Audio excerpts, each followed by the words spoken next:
Salutations! Welcome to Pod Mortem. I'm Travis Hunter, joined as always by my co-host, my sister, and my brother-in-law. Hi, I'm Reneé Hunter Vasquez. Hi, I'm John Paul Vasquez. This week, we're broadcasting live from a resort in the Bahamas discussing the 1998 slasher sequel, I Still Know What You Did Last Summer. This film was directed by Danny Cannon from a screenplay by Trey Calloway. Following the incredible financial success of the first film, I Still Know What You Did Last Summer was rushed into production, released just over a year after the original. The film reunites half of the lead cast, as well as the returning and threatening presence of the fishermen, while also introducing brand new characters and trading the small North Carolina fishing town for a tropical setting. While the film received negative reviews from critics, it still managed to make 3.5 times its budget at the box office. This film was suggested to us by friends of the show, Megan McCullum and Jimmy Comer. We want to thank them both for their continued support, as well as this suggestion. So, I Still Know What You Did Last Summer. What were your first impressions on the film? I know I seen this movie when it came out, but I think I only seen it once. Okay. Because watching it for the show, I did remember some like small parts of it, but I didn't remember a lot. So this was, I won't even lie, I want to say this was a semi-fresh watch. Okay. Because like I said, there was little bits and pieces, but like a large majority of it, I didn't remember. So this movie is wild. Like, and I won't even say in a good way. But it has this, I don't even know if charm is the right word, because I will watch this shit again. Yeah. But it's crazy. It's a tropical storm. Oh, fair. If you yes. I could say. Experienced such things. But I want to say it wasn't bad, but then at the same time, I want to say it's bad. So I don't know where to go with that. No, it's bad. First of all, I watched this a lot when I was younger. It kind of had a chokehold on me, and watching it now as an adult, it had to only be because I loved Brandy. It still had a chokehold, just a different kind. Yes. Like, that hurts more. I loved Brandy. I loved Moesha. Right. I think that had to be. Oh, no, yeah. Yes. Or maybe also I was a kid and maybe I thought that the story made sense.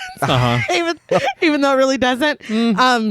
This movie is a hot mess. Yeah. I had so much fun watching it for this, though. Yeah, I've been so excited to sit down and record this because there's so much to dig into. I didn't expect to have as much fun with the first one as we did. No, not at all. But this one's a lot. Yeah. And I'm not going to give anything away up top, but the twist. I will say that I noticed that that's one thing that we do say a lot. What's that? And it is funny that when we watch movies as kids that we love, like we forget all kinds of shit, inconsistencies or whatever. Absolutely. And then when we watch it now, it's like, what the fuck were we thinking? We were 10. Yeah. You know what I mean? Yeah, And exactly. even if I was a little older, I was still a teenager. And like, oh, Jennifer Love Hewitt and Brandy. Of Oh, you know course. what I mean? That's all you need. I was blinded, but then watching it now, it's like, God damn, what the fuck?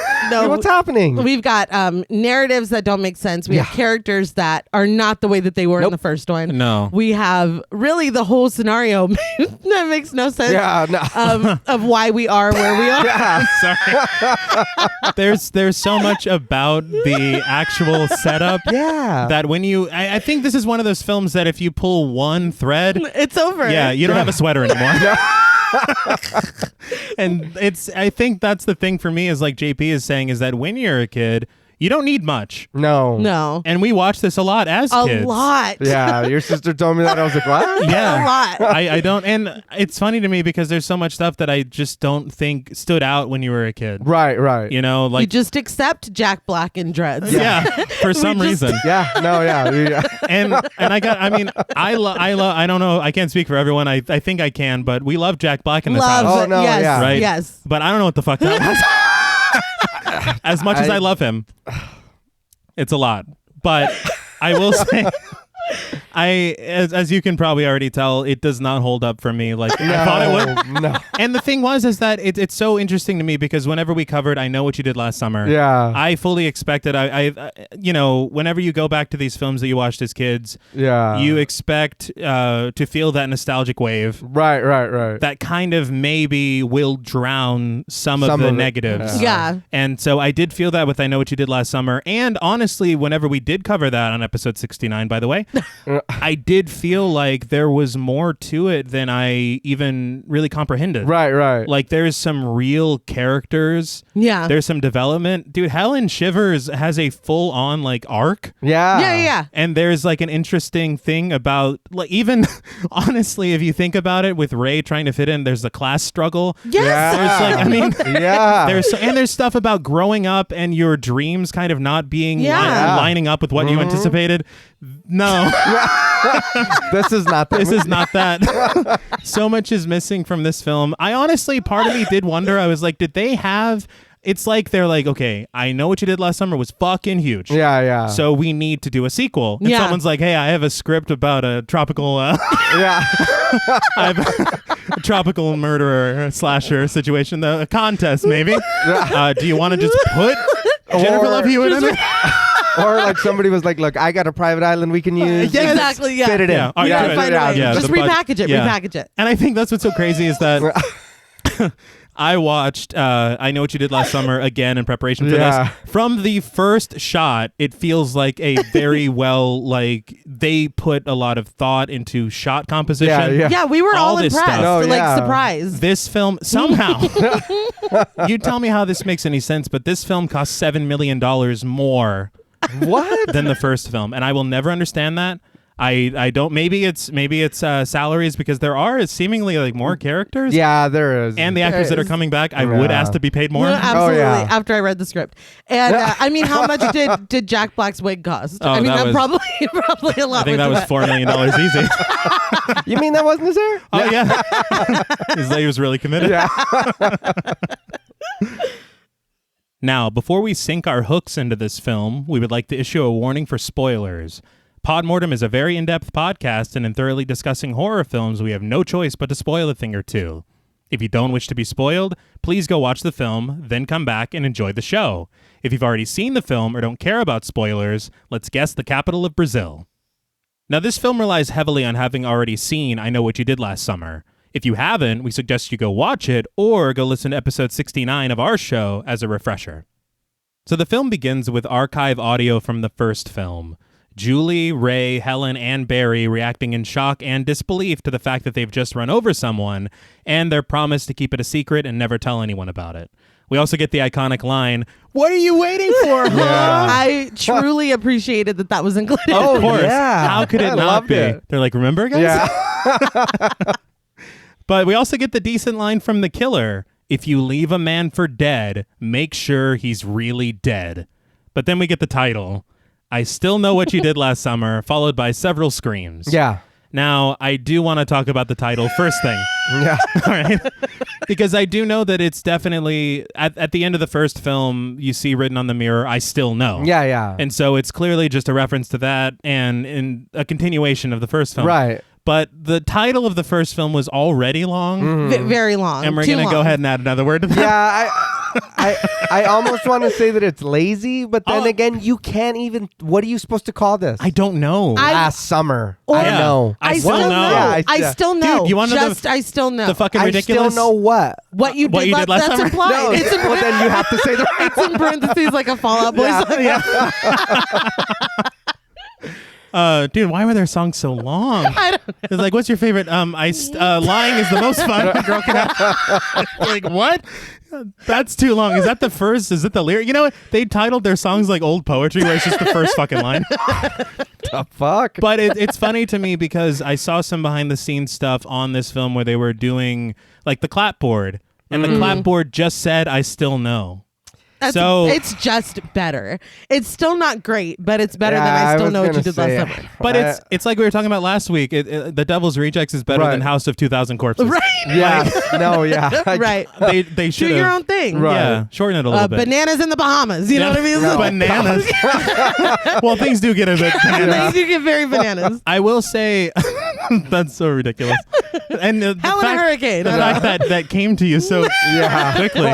I did want to say about the director of the film very quickly. Danny Cannon is the director. I think he directed Judge Dredd, the original. Oh, shit, really? Yeah, which I actually haven't seen, but I know enough about it to know that it's kind of a big deal in some circles. Oh, yeah, that movie's great. But the thing that will impress you, Reneé, is that Danny Cannon, now the first thing won't impress you, so I shouldn't have led with that. I was already leaned in. But he was the showrunner for Gotham, that show on Fox. Oh. All right. And he was also the executive producer of, and all its spinoffs, CSI. Yes, I am impressed. Yeah. So, and I think that was the thing for me is that when I saw that there weren't that many films on his filmography, I'm like, well, what else did he do? Yeah. He had a pretty big career in television. Yeah. And that makes me wonder if that's why, because all the research that I tried to do, we all try to do on every film we cover. Yeah. There was like fucking nothing on this. Yeah. I even was going to buy the Blu-ray for the film, and I saw that the only commentary track, there's a commentary track, but it's not any of the filmmakers, and it's not any of the actors. And so it's like, I like to hear from people who were there. Yeah. Give me some that's insight. how you get like the tea, like the inside. Right. Yeah. But it's almost like people, they were just like, yeah, we made it. We're moving on. But after the opening, we then cut to a statue of Mary holding Jesus Christ after the crucifixion and get a wide shot of an incredibly ornate and beautiful church lit only by moonlight and candles. If it wasn't for the opening we just saw, I'm like, is this Stigmata? Yeah. Like, did I pop in the wrong? This is when I know we didn't, because we then see Julie James, played by Jennifer Love Hewitt, walking through the aisle between the pews. Yes. Hell yeah. I was like, hey, Julie's back. She's back. She's walking this time. No, yes. I mean, she's slowing it down a little bit, which I do appreciate. Like she's a year older. She's running through the church. If She's running and spinning. But we see there's a stained glass window that's framed behind her almost like a halo. Yeah. Which I thought was interesting. There's a couple of very interesting choices made with the cinematography in this first sequence that are immediately abandoned, which really upsets me because there are some things that I maybe read a little too much into, but I mean the They're like, you thought? Yeah, I'm sorry. I'm sorry, everyone. The halo alone, I was like, well, she is the final girl, the whole thing. Yeah. But she enters the confessional and begins speaking to a priest. She says that it's been 1 year since her last confession and that nobody knows about this, not even her mother, the police, or her friends. The only people who know are the friends that were there, and they're not around anymore. After a bit of hesitation, she says it. She killed a man. She's tried to get past it, but she can't. The priest on the other side of the booth tells her to continue on. Now, the lighting choices here. You see the shots from the priest's point of view. They have a blue light cast on Julie, and then from her point of view, it's a red light cast on the priest. So I was like, it's like he's radiating calm. She's spilling this thing that's been burning her up for a year. Oh, that's good. And I was like, all right, this is, very interesting. Because again, we haven't seen this since we were kids, really. So I was like, it's going to be... Let's look a little deeper. Yeah, especially with the stuff that we saw in the first film. Yeah. But no. But tears welling up in her eyes, she tells the priest that she's been having horrible dreams that the man they killed is always with her. Did anybody else feel like I killed a man was a lot? Yeah, because in all honesty, she was in the passenger seat. Not only was she not driving the car, but like even if she's counting the shit that happened on the boat, didn't Ray like MacGyver the fucking thing to knock him off? Yeah, he threw that hook in his face and shit. Yeah. And so then- I was like, no, She was crying in the back the whole time. Yeah, Yes. she was Yeah. screaming mostly. Yes. Yes. Oh, I still think one of my favorite moments from the film is when she screams his name and then gets him. Oh like, gets him almost God killed. damn it, Julie. But she says that the man killed her friends Barry and Helen, and he would have killed her too, but she got away with it. She says that she just needs to deal with it, and she even says his name, Ben Willis. The priest then tells her, I know. This confuses the hell out of her, understandably, but when the priest turns to her, we see that he is Ben Willis, played by Muse Watson, the fisherman. Yeah. Nah. Yeah. This felt very playful, like Freddy almost. Yeah. Oh, He's like, surprise, bitch. Like, I was thinking more Sunny when Mac's in there. or Eating that. the donuts. Or Yeah. that. So I'm trying to tell you how my friends are assholes. Like, all right. All right. I mean, it's the same story here. Yeah, no shit. But Ben then says, I know what you did last summer, before smashing his hook through the partition. Julie then wakes up screaming in the middle of class. I will say, like, there's a lot of scream queens, you could say. Yeah, yeah. I think that her scream is one of the best screams. She's Oh, a yeah. great, and I have gone on record. I've talked about it in the I Know What You Did Last Summer Yeah. episode. I've talked about it, I think, even more extensively on Talk Mortem. Yeah. She is not my favorite final girl. She's No. not even in the No. top 5. The scream is top tier. Like, Oh, I yeah. will It not, is. I'll never say otherwise. Uh-huh. Yeah. She's got a great scream. I just don't love Julie James. I just don't. Yeah. Her character is the problem. Yeah. I think. Yeah. Oh, yeah. So you would say that she is not your final girl? Nah. Shout out. Yeah, shout out. Every other Monday, listen to their show. It's great. I do think it's interesting that they start the movie with a dream sequence. Yeah. Because it does give them a very interesting out in just a few moments. Yeah, yeah. Which I think is the only way that they could have dealt with what they did. Yeah. It's lazy. A little It's bit. lazy. Yeah, It yeah. is a little lazy. But I don't know what else they could have done. Yeah. Not made a second. Well, Sorry. I mean, that's fair. Look, Yeah. I want to say this off the bat. There's a lot of nostalgic, weird love for this film. Right. For sure. I'm not No. denying that at all. We all plan to watch it several times Yeah. after this. Yeah. There will be a lot of negative things said about this film. But they're all coming from a place of love, and they're all coming from a place of personal opinion. Oh, yeah. Did anybody else kind of feel like, well, Sydney went to college in the second one? Yeah, of course. Yeah. The only thing for me that didn't work was that nobody cared. She woke up screaming Yeah. and everybody was like, Well, shut in a minute, the fuck she Yeah, does up. say something there in a is- minute, but It's like I almost expected everybody to throw wads of paper at her. Like, boo! Shut It's like, yeah, up. all right, go back to bed. It's like, what the? Go back to bed. I did laugh because there's the professor Yeah. in front of the class. He's played by Dan Priest, and he makes a crack about how it's nice to see Julie finds political science so stimulating. Yeah. And it reminded me of that moment when Bart woke up screaming on The Simpsons, which did come out 4 years before this. you know, just And saying. Mrs. Krabappel made him look like a piece of shit. But the class laughs at what the professor says, and Julie rushes out embarrassed. Will Benson, played by Matthew Settle, is the only one who appears sympathetic, and he rushes out after Julie as the professor returns to his blackboard. His name, I'm sitting here trying not to laugh. yeah. For now, and it's a standard name, no big deal. Right. I will say for now that it is interesting, Right. and we will get to it. We'll talk about it later. I, like you said, we were like digging to try to find background and stuff. yeah. I did read on IMDb that Henry Thomas auditioned for Will Benson. Henry Thomas? Yeah. I love Henry Thomas. I adore Henry Thomas. I'm glad he That's didn't. funny. But outside, Will catches up with Julie and checks on her. She says that she's fine in a very unconvincing manner, and then admits to him that she had another dream. He asks if it was another one like the one in the shower, and she tells him that this time it was in a church. So again, we all remember how the first film ended. Yeah. And there's no way that you can have this cast back if the fucking fisherman jumped through a mirror Yeah. Plus, to kill your final girl. yeah. Plus, what was he waiting in the wall to come out of the fucking mirror? Yeah, I Come don't know. on. Yes. Yeah. It had to be a dream. Yeah. And I'm glad that they don't end this film with any kind of gimmicky jump Yeah, scare. no. yeah, yes, thank you luckily, for that. luckily they Yeah. did not make that No. same mistake twice. Thank God. I'm Yeah. very glad because it would really make it difficult to continue the series. It would after make Yeah. it would honestly be fucking stupid.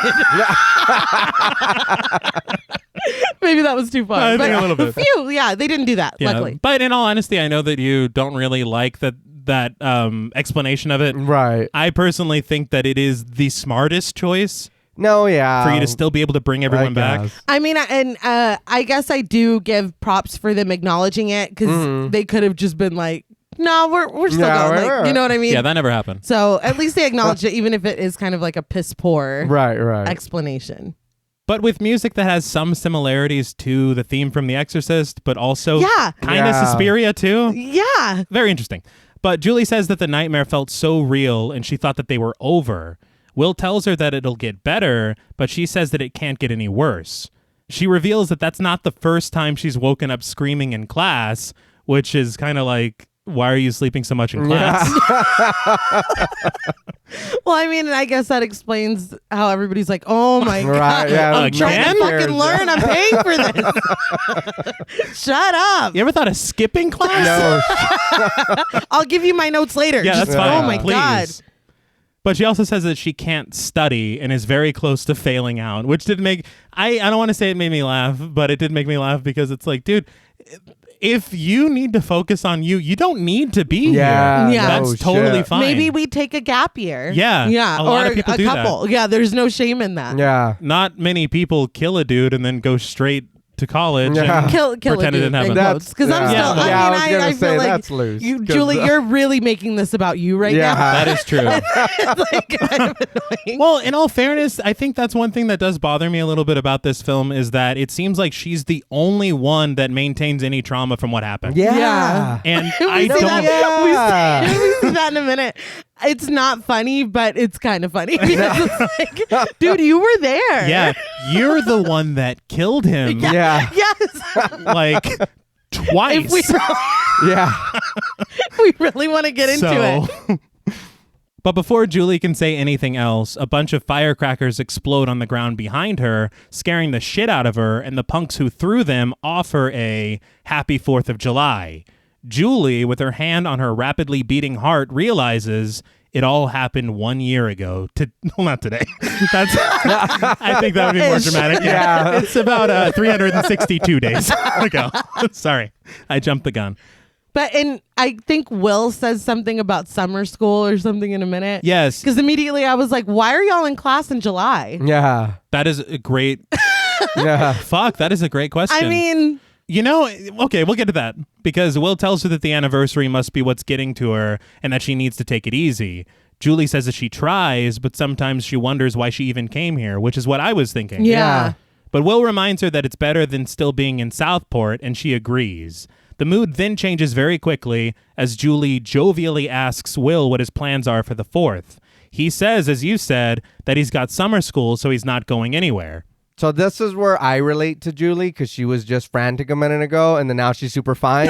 I also have those moments. Like, I got it out of my system. It's just like, so what are you doing today? Yeah, but that was weird to me because she's going through a lot. Yeah, I thought that was the fun. She switched immediately from I'm terrified someone's going to come kill me still to fuck, what are you going to do later? It's like, what the hell? Like, so burgers and beer. Yeah, right.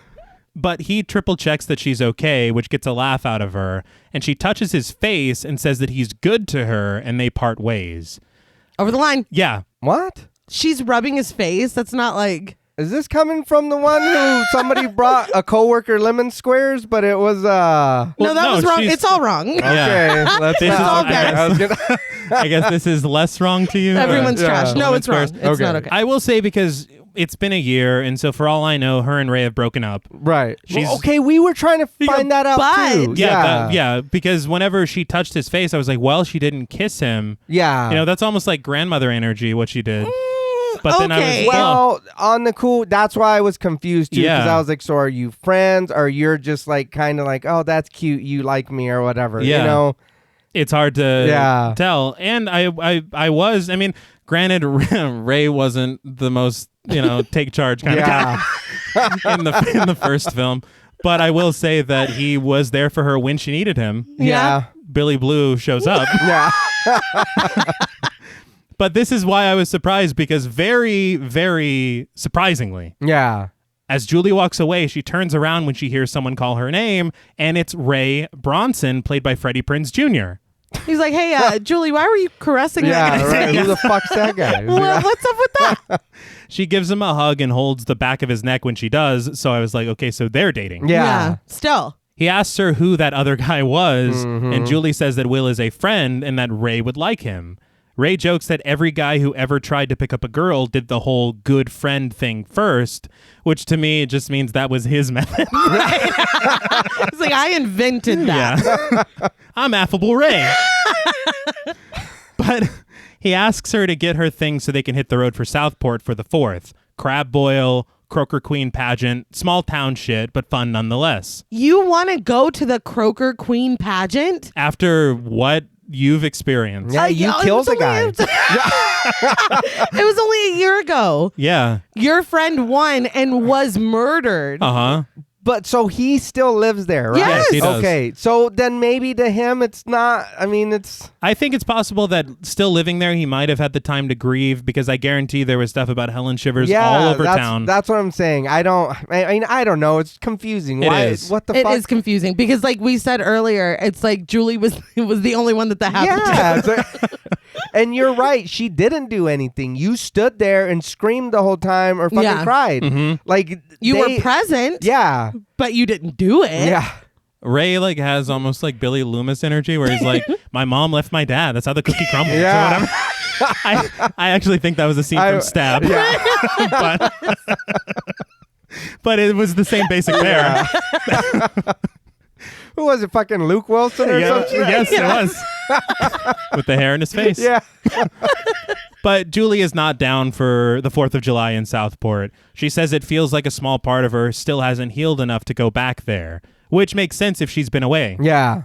But Ray takes it personally. She says that it's not him, it's her, which is a very standard line. Mm-hmm. Yeah. But she says that she wants it all to be fine. She wants to be there with him, and she wants it to be like it was, but it just isn't. She asks him to stay here for the 4th, but he can't, of course, because he's got to work on his boat in Southport. Right. He's like, I got fucking work. He's mad. Well, I mean, I get it. Yeah. I will say I get it. Okay. And I'll tell you why I get it in just a second. Because he tells her that he gets it. He says that she needs her space from Croakerland and probably him too. Right. He storms off back to his car, Julie calling out to him twice, but for some reason doesn't chase after him. Yeah. Just like the fucking invisible barrier that we talked about on It. Yes. It's like I can't leave the You're front frozen. of my dorm. Yeah. So Good for you, Ray. Interrupt those kids' ball game. Yeah. Get out of there. They're like, Just- dude, we're Yeah, what the fuck? It's like, if you're fighting with your girlfriend, walk around us, Yeah, please. Like, I- rude. There's a court right Yeah. here. You're in bounds, motherfucker.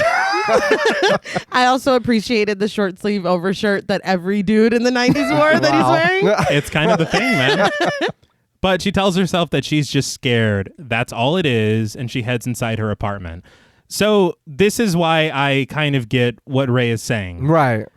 Even though this was filmed at USC, this is supposed to be Boston. Okay. Okay. This is a college in Boston. Ray drove from Southport to pick her up to take her back to Southport. According to Apple Maps, that is a 12-hour drive that he just did. And now he's like, I'm going home. Yeah. Well, and then he's going to have to look at that empty passenger seat the whole Yeah. time. I thought his girlfriend was going to be there. She Isn't could that- have told him that she wasn't feeling it before he drove 12 hours. Well, okay, but the way that it was presented wasn't. Remember, we had the plans. Let's Yeah. go. Or your bags packed. It was. What do you say, Julie? Let's go to where your best friend was murdered a year Well, ago. It feels like he's like, what do you think? Like, why don't we go No, do that? you're right, And but then he she's al- like, I have trauma, and he's like, oh, so you don't want to be with me? Like, it's annoying. It's very But fucking we annoying. also just know that he just watched his girlfriend touch some other dudede's face, and when he She asked her did- about she it, did she touch was his like, face. "He's a friend." Okay, I let's mean, go. all I right. can't. What the fuck? Well, so we're all trash. Let's just leave it there. Yes, let's go interrupt those kids' game. I will say, because in all fairness, the way that I framed it in my head, I actually wrote in my notes, I know you're Jennifer Love Hewitt, but we're fucking done, man. But after the way you just framed it, I think I might have to reconsider. Because I honestly, the way I saw it was that this was already a predetermined plan. Yeah. But if he's driving 12 hours and springing it on her, Yeah. that's a different story. But that's what's confusing. Also, you yeah. know what I mean? Are they still dating? Are they trying to make it work? Are they what?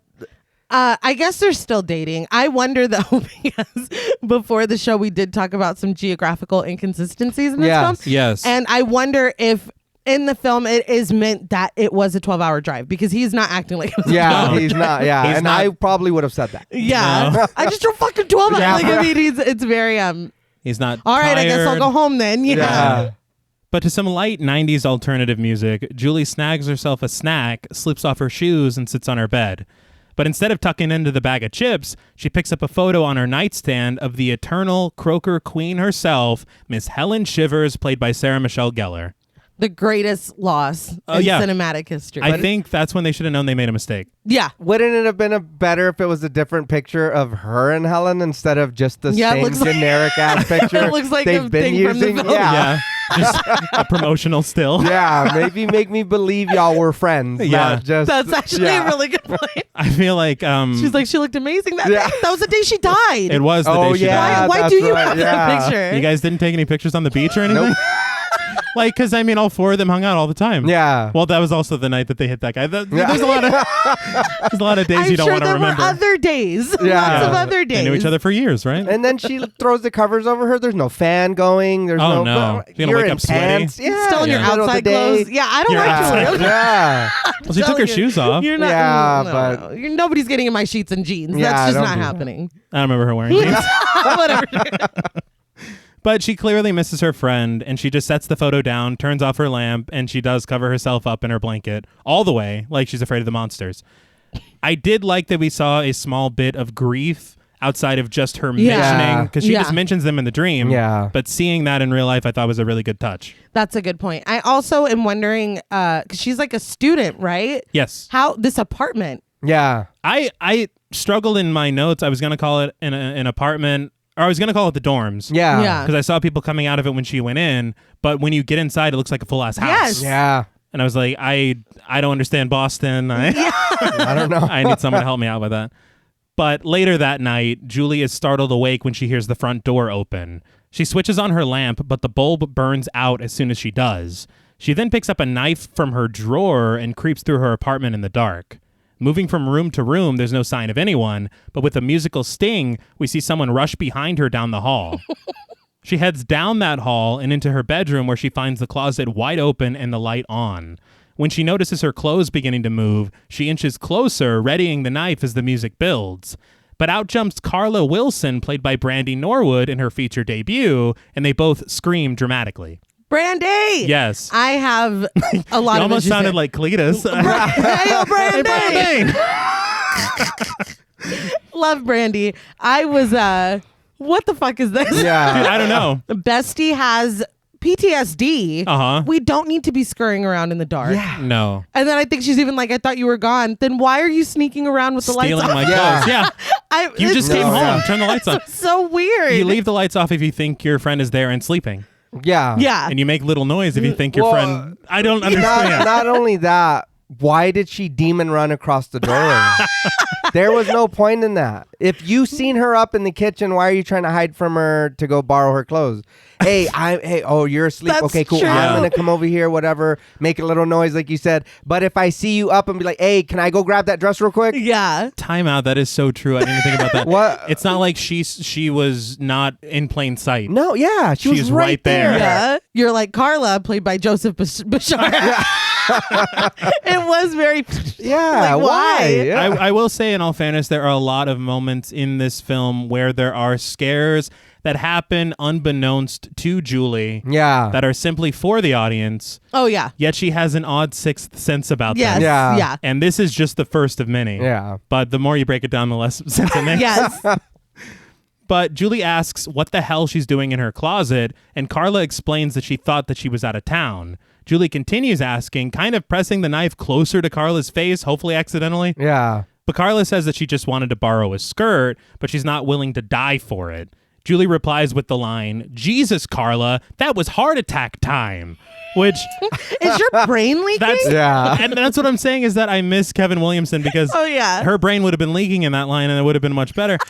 But I will She would have have called to her a cretin. It Yeah. really just would have felt more real. just chef's kiss with that 90s teen dialogue. But I will say, in Julie's defense, Carla was fucking tiptoeing through the tulips back there, Why? which I don't understand. But Carla politely takes the knife away from her and says that she should go out with her tonight. Julie declines, considering that she almost just murdered her best friend, and she's not really in a dancing mood, she says. I believe the line was something like, "Jesus, Carla, I almost stabbed you with a knife," which Very that's good. fucking hilarious. Yeah. You know, they always say show, don't tell. Yeah. But Carla asks her what's wrong, and she says that she thinks that she hurt Ray's feelings. I'm like, you think? You know you hurt that man's feelings. You Chill saw out. him. This Yeah. man's only an eighth of a way back to getting back home. You took a whole ass nap. Yeah. It's dark now. He's stopping at like a roadside cafe, fucking crying into his pancakes or whatever. But Carla levels with her. Ray is a great guy. Nothing against old Ray, but he's Ray. He lives in Southport while Will lives down the street. It was Southport. Yeah. That was a little shitty. I was like, that's fucking mean. And that's another thing. I loved her so much when I was a kid. Mm-hmm. And it really felt like, why aren't you Julie James? Like almost not, nobody's Helen Shivers. Right. But Yeah. I felt that energy that she should have been the lead. It should have been about Yeah. her. I just don't. I guess I've never really cared for Julie James. But she's kind of an asshole. Yeah. And Yeah. I never, she has a lot of really good moments, some good, lines and stuff. But the things that she's trying to push in this are really fucked up. And I never realized it until watching it for this. No, and I think that's the thing that gets me is I realize from that is like I love Brandy. Yeah. I don't like Carla. Right. Yeah. And it hurts to realize that. Because it's like they've been together at least for some years at this point. Yeah. Yeah. Because they were already together when the film started, and then all that shit happened a year later, and then now this is a year. Like they've been together, and she's like, "Man, fisherman dude, man." Like I mean, it's like, And we've been together for a long time. all she's saying right now is she's like, the number one thing we look for in a mate, proximity. Yeah. What the fuck? Will is like- right there. Yeah, I can lean my head out the window, call him, and he doesn't have to drive 12 fucking hours. But Julie says that there's nothing between her and Will, and Carla says, yet.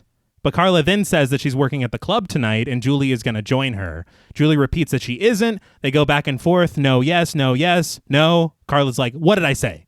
And that becomes a running theme between It's the two of them. cute. I like that. that. And it feels like almost like a 90s catchphrase. Yeah. But I enjoy it. Cut to the club that night. Flashing lights, heavy music, a sea of people, and Julie sitting at the bar. Carla, who is returning to the bar after serving some drinks, stops to chat with her boyfriend, Tyrell Martin, played by Mekhi Phifer. Hey. Yeah. I was so excited to see him. I completely forgot that he was in me this. too. Yeah, me too. Yeah, that was a real treat. I Hell was like, yeah, oh. it was. And you were talking just off mic before we started recording for the show that he was in the music video. Yeah, for Boy Is Mine. Which I think- her and Monica. Yeah. It was this year, wasn't it? If it wasn't, it was very damn close. It Yeah. had to be. That's nuts. Yeah. What if they met here and she's like, I got the guy. Yeah. She's like, we got some chemistry. Yeah. And that was the other thing is that Brandy in 1998 was a huge get for this film. Oh, yeah. Yeah. Jennifer Love Hewitt, with her career taking off, was a huge get for this. Yeah. They got a lot of really good people in this film. And again, I love the cast. One that Oh, we yeah. meet You know? later on really surprised me. Yes. They're barely in it, but True. I was like, what? Yeah. I mean, nobody can say they didn't have a good cast to work No. with. No, not at all. She was literally on Moesha when this, Yes, like, that yes, she was. already Oh, happening. shit, yeah. It's nuts. Mo to the E to the. She was, Yeah. she was in it. But Ty's first order of business is finding a less populated place for him and Carla to make it sweet, but Carla just kind of blows him off. They flirt a little, but she's literally at work. My note is, sir, she is at work. But she tells him to just ask Julie to dance. Now, there's not much that we really learn about Ty in this film, aside from Ty fucks. Yeah, that's about it. Yeah. he's- Ty is quite horny. Yeah. That's His whole character arc is just An erect wanting to- penis. yeah, that- his character arc only goes up. Yeah.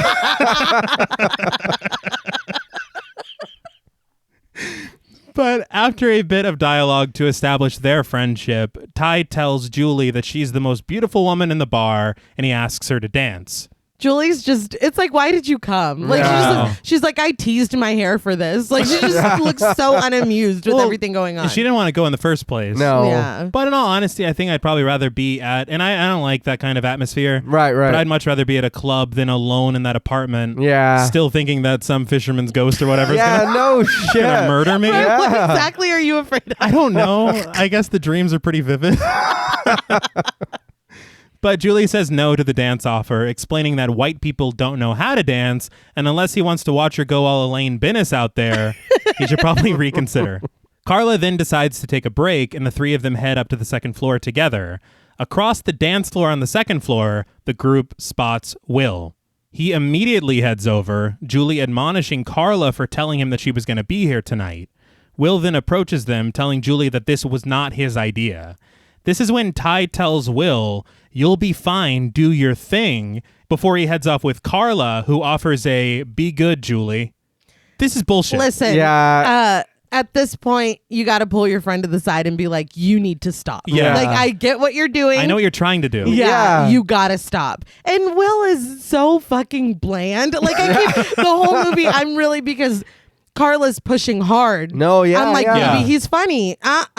Maybe No. he's no. There's nothing. He's white rice. Like that he's very, very bland. There's a scene on a plane later that I'm like, this is. Now I'm totally into you now. I see why Carla's been pushing so hard. I just don't. I think it has to be what you said about proximity. Yeah, that's it. Because there's nothing. I'm like, give me, make him funny. Yeah, something. I mean, he's not bad looking. He's fine. It's just He's just plain. there's Yeah. nothing to his personality at all except I like Julie. Like that's it. Yeah. That's all. And I think that becomes a problem again because the first film had very clear characters. Oh, yeah. Even if Barry was an asshole, there was more to him than just being an asshole. Exactly. Right. This dude, he's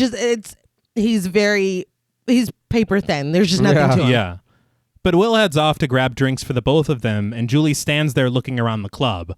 On the floor above them, Julie notices the unmistakable silhouette of the fisherman in his rain slicker leaning against the railing. That's just what the dancers at this club wear. Yeah, I was like, man, that Molly's kicking in. Like, fuck. It's like, what have you? Yeah. But in flashes of light and through the crowd, Julie makes a beeline to get a better look at the upper level. Now, with a close and clear view, she sees that there's no one there. That sucks because I get it. You know what I mean? If you're really afraid, you're gonna, you'd be paranoid. And she's Yeah. traumatized. Yeah. Absolutely. But I mean, fuck, you're just trying to have fun. Then Gordon's fisherman's after you. And it's like, I'm not hungry. Yeah, dude, I don't want any fish please. sticks. Yeah. That's not, No. that's not what I'm here for. Yeah. I was like, we're dancing. What the fuck? You Give me- smell. Yeah. Yeah. What the fuck is that? There's no tartar sauce. Yeah, I know. Came over here with these dry ass fish. Out of your fucking mind. Yeah. But she stands there confused in the pulsing light, but we then see the silhouette is now right behind her. As the music grows tense, she finally turns around, but when she does, it's gone. But when she turns back around, she bumps into Will. A lot of this was for our benefit, I will say. Yeah. A lot of it? Yeah. Yeah. Like most, if not all. Yeah. I thought all that was missing was her looking down Lens and being like, he's right behind me. Isn't he? But like one thing I will say again with that whole sixth sense thing she seems to have, Yeah. I do wonder with what we learn later in the film, was the fisherman there? I mean, maybe. Because I don't know. I feel like Yeah, I feel like wearing the full costume was a bad Yeah, choice. Yeah. It's like, it's That's a fucking lot. hot in here. Commit to the bit. Commit to the bit. Ben, you chose this outfit in 1997. But Julie looks around again, Will asking if she saw something. She tells him that she did and that she has to go home right now, leaving the club. We then cut to her waking up in bed the next morning, hearing a noise coming from the kitchen. She goes to investigate, finding it just to be the dryer. Carla appears, opening it up and getting her shoes that just pop out like they're spring-loaded or something. Yeah. Yeah, what the fuck? She's like, I love when that happens. Yeah. I was like, was this a normal 90s washer thing? I don't know. They just throw the Get clothes the to you. fuck It's like an Acme dryer. But Julie's like, that could break the dryer, Yeah. Julie is so much fun. Yeah, she's best roommate ever. Carla just brushes her off, but suddenly the phone rings. Carla assumes that it's Ty, and Julie is annoyed that she gave out their unlisted number. But when Carla answers it, however, it isn't Ty. It's Mark in the Morning from Magic 96.7 radio station. Wow. I do want to make a point of this because Carla immediately loses her mind, Yeah. recognizing the station. Yeah. That's very important. Yeah. She goes, it's Mark in the Morning. Yeah. Very important. Yes. But she tells Julie to put it on speakerphone. After a bit of initial feedback and echo, Mark asks how she's spending the 4th and if she'd like to win the magic 96.7 quickie getaway. Carla is down, and all she has to do to win is tell him the capital of Brazil. Carla tries to find a book on her shelf that could give her the answer as Mark begins a countdown from 5. Down to the wire, Julie finds the answer on, I guess, a bag of coffee beans. Yeah. I don't know. And maybe it's a very old bag. The bag is from 1959. Yes. But she tosses it to Carla, who reads the answer. Rio de Janeiro. Mark feigns like she got it wrong, but quickly ends the fake out, telling Carla that she's won the getaway. Carla screams, as does Julie, who jumps up and down on their couch. I did not know that Julie was in love with Katie Holmes, but they celebrate together as Mark says that they'll get them the details before asking their favorite radio station, and they both scream Magic 96.7. Very popular radio station. Yeah. It's very interesting. I'm like, I know, and we're not going to give too much away. Yeah. I know y'all didn't have Google back then. Right. But... Just but. Okay. Yeah. All I'm going to say is that there are 3 times in this film that Google and or a rudimentary understanding of geography completely just destroy this film. But Carla jokingly ponders who she'll bring with her because she's getting 4 tickets. She says, obviously Ty, maybe her parents or her cousins, but Julie's like, me. Yeah.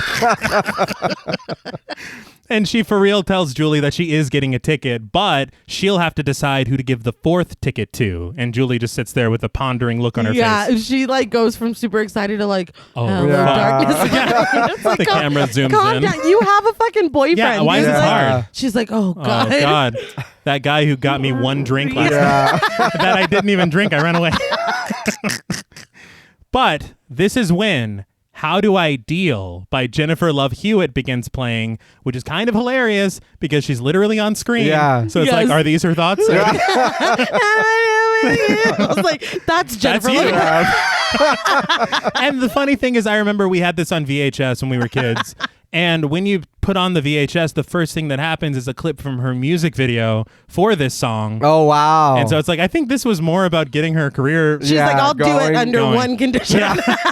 And the song plays over the end credits, by the way. It's the second song that plays. I was like, that was also part of the contract.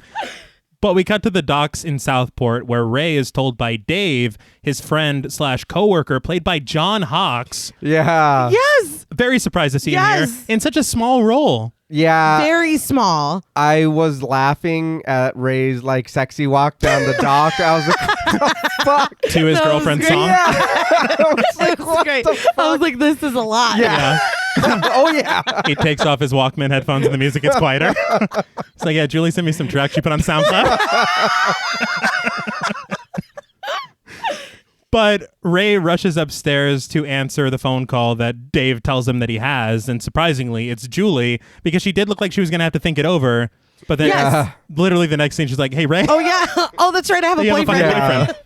But Ray says that he's glad that she called and apologizes for leaving Boston so quickly, but Julie tells him that he doesn't have to apologize. Meanwhile, Dave is making two fish make out. You're desecrating a corpse, but okay. Yeah.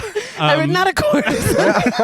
Every time I see him, I just think of Identity. Yes, me too. Yeah. He's Larry. He's Larry. Yeah. Yeah. He's such a good actor. And I Yeah. feel like he's not in enough. No. I was very surprised. He was in that movie with Surprised to see him here. Helen Hunt. He either got nominated or won an Oscar. I can't remember. good. Oh, wow. But Hell he yeah. had a good year that year. Yeah. Yeah. But Ray mouths for him to fuck off with the whole fish thing. Yeah. But Julie explains that Carla won a radio contest, a trip to the Bahamas, an island called Tower Bay. Julie makes the trip sound like a dream, a nice getaway, some drinks, swimming, and some, Yeah. She does the Yeah. sound. I don't know if I can even do that right. You have to be a certain level of sexy to be able to do that. I don't know if I can get away with it. We'll get past it.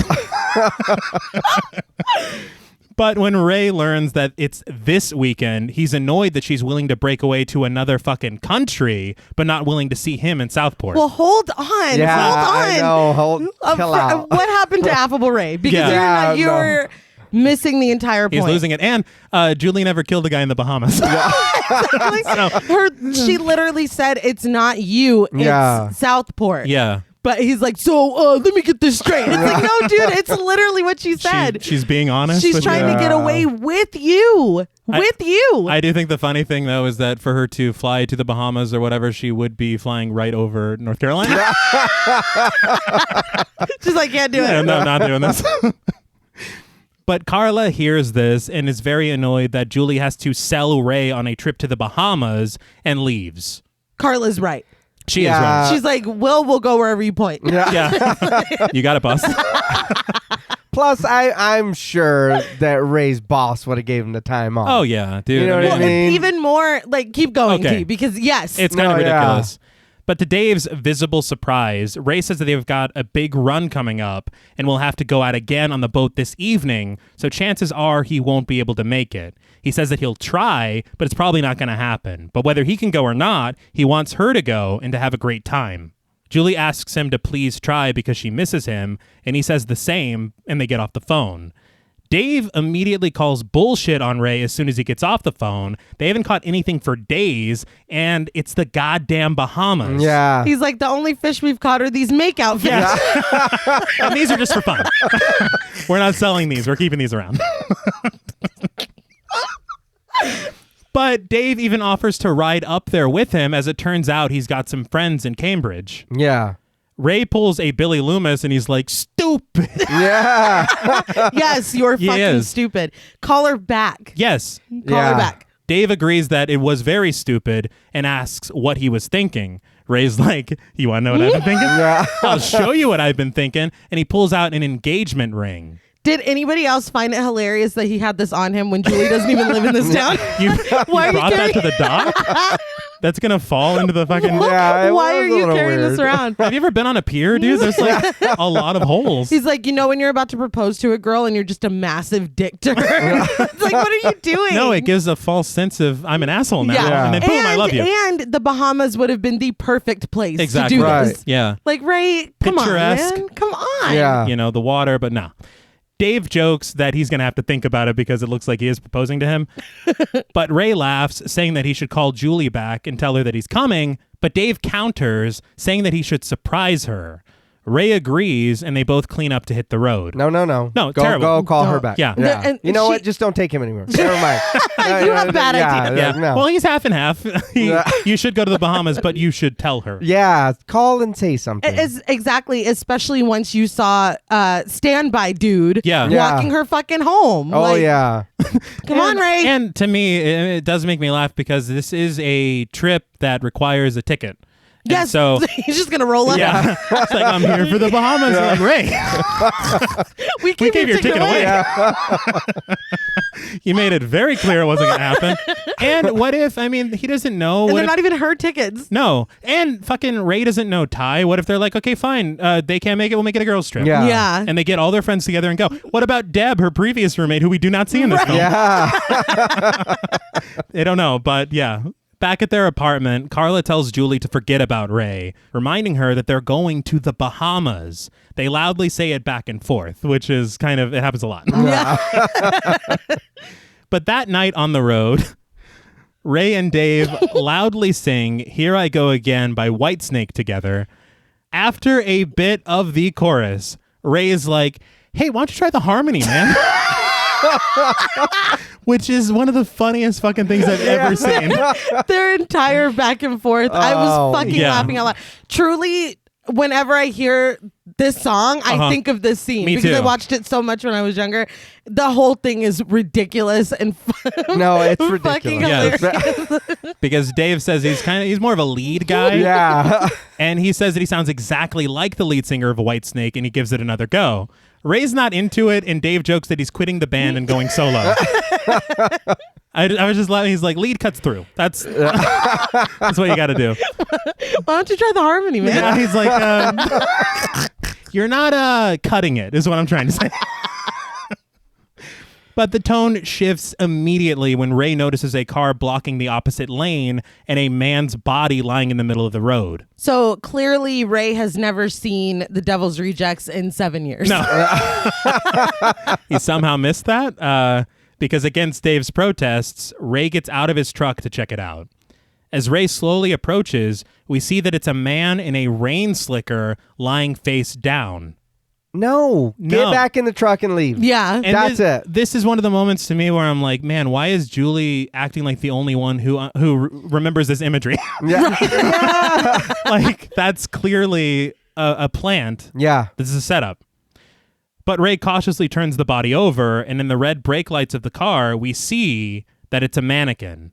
Ray immediately turns back to his truck, someone hilariously shouting, Dave! But it's too late. Just as Dave turns to the window, the fisherman slinks out and hooks Dave through the mouth, pulling him out of the truck. I thought this was a pretty good-looking kill. Yeah. It looked great. I will say that. I will not take away from how good it looked. Uh-huh. I do have several questions. Yes. How did the fisherman know that Ray was coming right now on this road when he didn't tell anybody? Only him and Dave knew. Uh-huh. What did Dave do to deserve this? And the setup, this person went and got a mannequin and dressed it up to get the messaging. Yeah. I think the funny thing is that if he were to say he, wasn't dead at the end of the first film, Right. he has to go to a store that's in Southport and be like, I need 2 slickers. I'm cooking up a little idea. All of it makes no sense. No sense. I did want to say, in my mind, I was like, the mannequin might be a callback to Shiver's department store. Okay. I feel like you're giving a little too much. Yeah. See, I didn't even think of that. No. That nobody could, that he knew where he was going because nobody did know where they were going. They didn't. No. I'm not even going to lie to you. The thought didn't even cross my mind. Me I'm neither. thinking about it right now. You're right. How the fuck did he know where he was going? You were caught up in the white snake. Yeah. Here I go again. I honestly didn't realize how fucking funny that is. That it's even funnier because it's not a real person there. Yeah. If it were and they slashed at Ray, you're like, okay, he saw the car coming. He knows Ray's car. Yeah. But the fact that he had to set up a fucking mannequin. We set this up. Yeah. This was premeditated. Yes. And now we wait. It's like, what if somebody else is... no shit. No, I'm Then just what doing do a thing. do? You can go. Yeah. Go around. Just pass. God, fucking It's so jerk. confusing. He cursed me out. He said, don't block the fucking road, idiot. And I'm like, I'm trying to do a thing here. I'm doing something. Yeah, don't you realize I'm trying to get revenge? This is 2 years in the making. But Ray screams no as the fisherman gets behind the wheel, chasing Ray down. Ray runs wildly Yeah. in the beams of the headlight, attempting some lackluster evasive maneuvers. I will say it is kind of another callback to Barry trying to outrun the car in the first film. Okay. But it still doesn't work. But, With the spin. Yes. It was the spin for me. He turned all the way around and is running backwards just to be like, whoa. Yeah. And then he turns Like, is this a cartoon to you? Oh my God. I was fucking, that's hilarious. That was so unnecessary. Why? Because it would have just run, dude. Yeah. Oh, yeah. Barry didn't do that shit. Barry, Barry did get slammed through a fucking building too, but still. This is when, suddenly, an 18-wheeler speeds down the opposing lane. The driver blows their horn, giving Ray just enough of a window to leap over the guardrail, tumble down a hill, front flip after front flip, landing unconscious at the bottom of a ditch. Yep. All right. That's what happened. I will laugh. I will laugh. I did laugh. Yeah. Oh, yeah. I will now laugh. That's not what I'm trying to say is that whenever this did happen, it's funny to me because it's obviously a stunt person. Right. But you know that Freddie Prinze Jr. had to go in and ADR the Yeah. and that's hilarious to me. But the next morning at the college, Julie and Carla sit on the curb with their bags ready for the trip. Julie is disheartened that Ray hasn't shown, but Carla isn't surprised. He said that he would try, but to Carla, that doesn't mean shit. Julie says that Ray does work hard, but again, Carla disagrees. I'm like, you've never even been to Southport. Yeah. He's a big deal in Southport, okay? Have you seen his boat? He got Employee of the Month.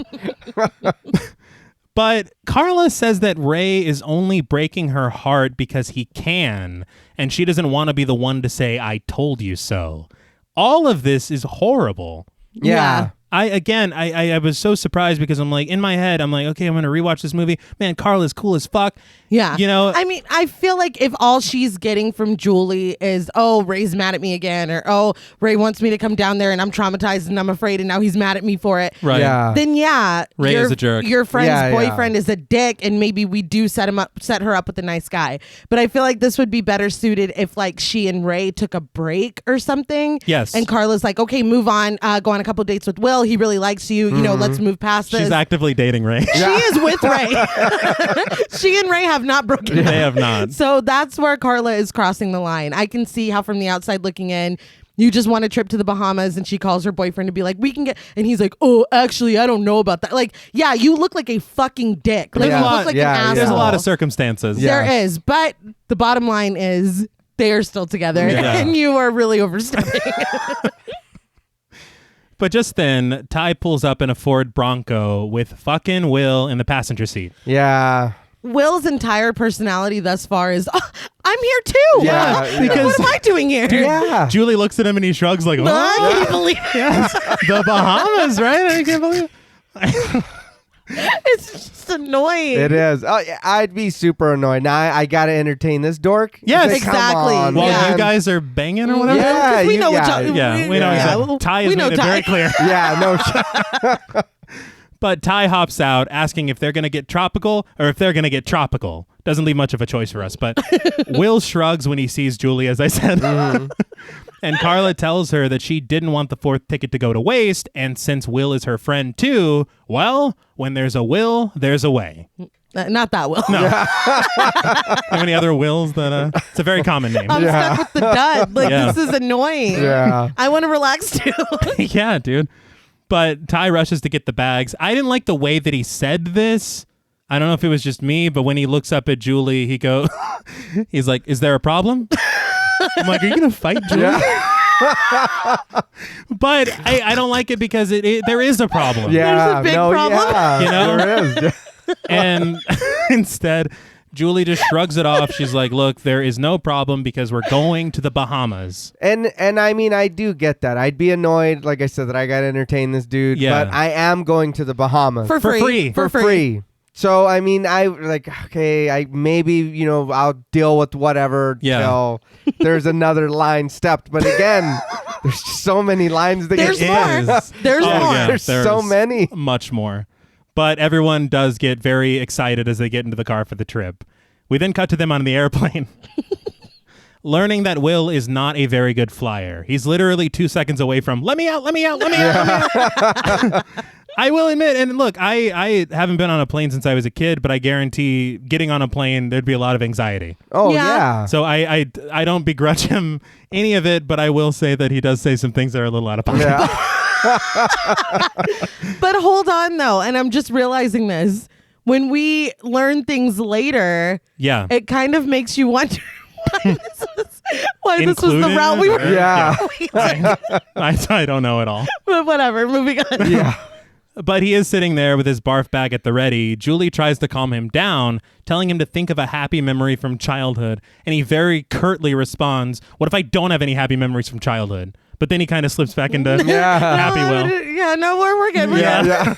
Yeah. Planes hit other planes. Yeah. It's like, dude, shut the fuck I up. think that's the thing because Julie tells him to breathe deep. Yeah. And he does muse about all of that. He's like, someone can buy a surface-to-air missile off the internet. And I was like, is this Metal Gear Solid? Yeah. Like, call the colonel. You need to be taken out of this operation. What the fuck? You can find that on Google? Yeah, I God was damn. like, fucking hell. I was- In 98? Yeah, 98 too, yeah. But he says all that. He's like, a plane can hit another plane. And Yeah. then Ty's like, well, I'll fucking hit you if you don't fucking... Yeah. It did make me laugh that Ty's knee-jerk reaction was just to beat his ass for having Yeah. a panic Yeah. attack. But Which is not cool. I feel either. like not at all. I feel like we can talk about these stats after we land. Yes. I Yeah. feel like we don't need to talk about them Yeah, while we're not still in right the now, fucking yeah. air. And what kind of conspiracy shit is this? He's like, planes fall out of the sky all the time.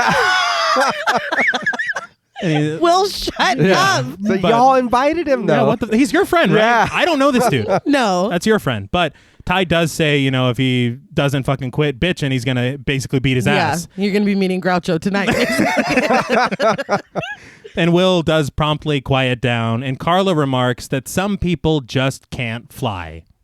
Later, the group is on a boat, and everyone is fine except for Ty, who is ralphing his guts out over the side rail.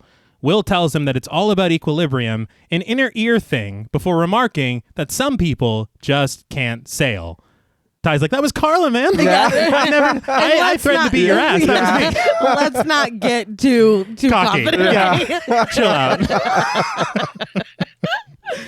But out of the cabin walks Paulson, the boat captain played by Red West. Paulson says that it's a shame that he's taking this so hard because the boat is really the only way on or off the island unless there's an accident and you have to call the Coast Guard.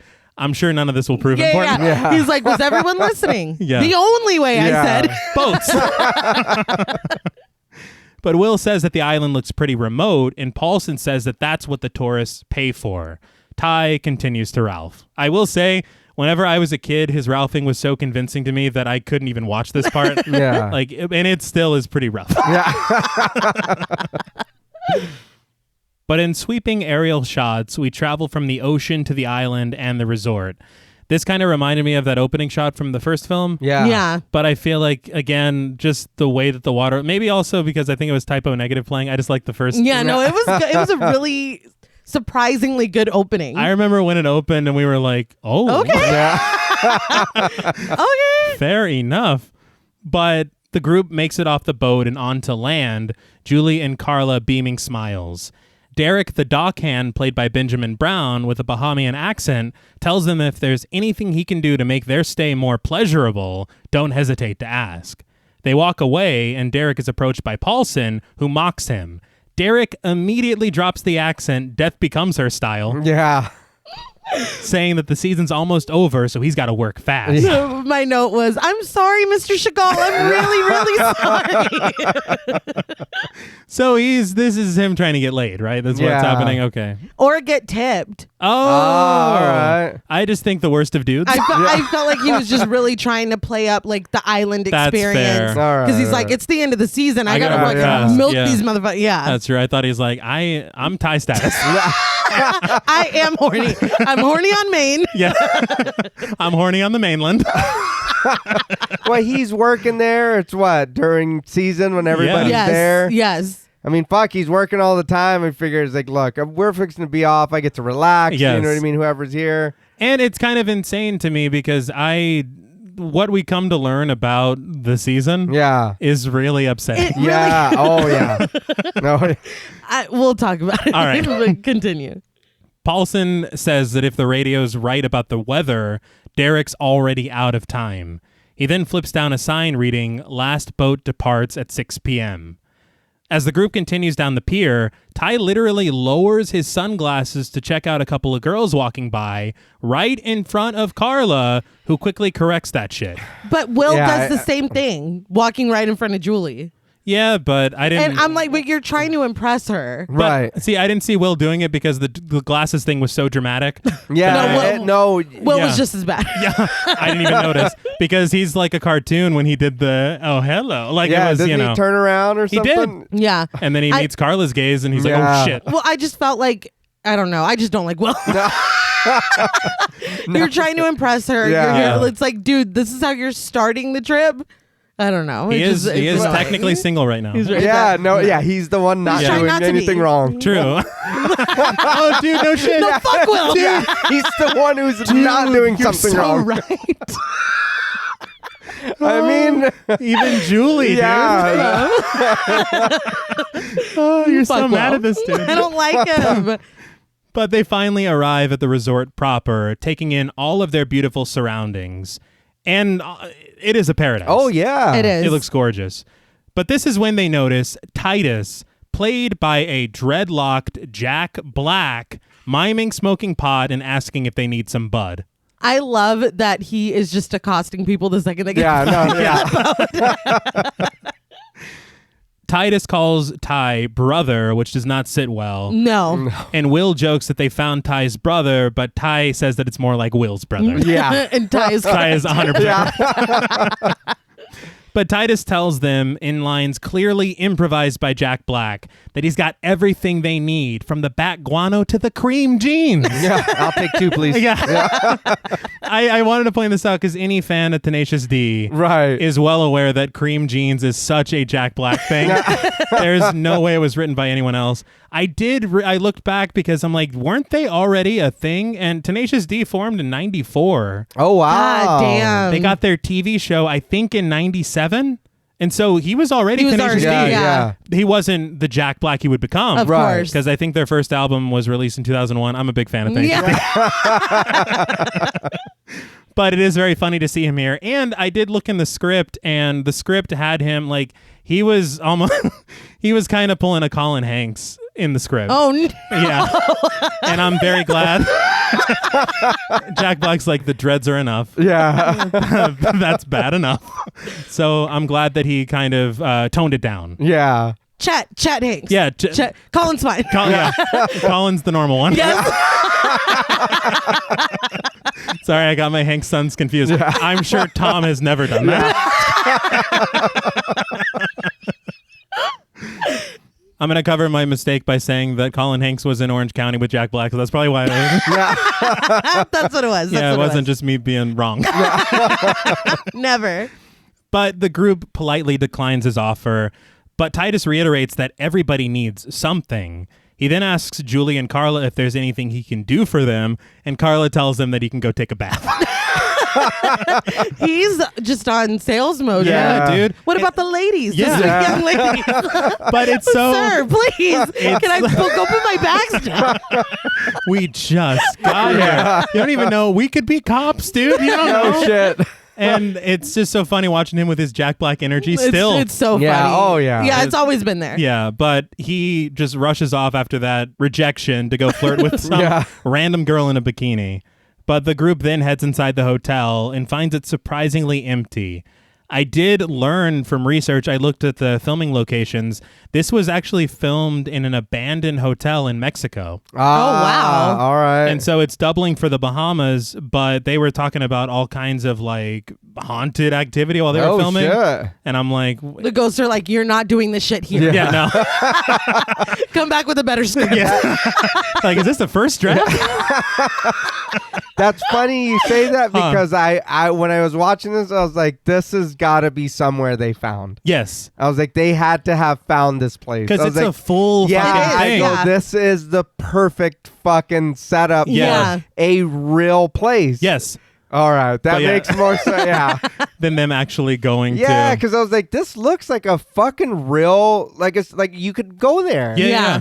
It looks fully functioning. Yeah. Even, I mean, down to the pier, down to all that Right. stuff.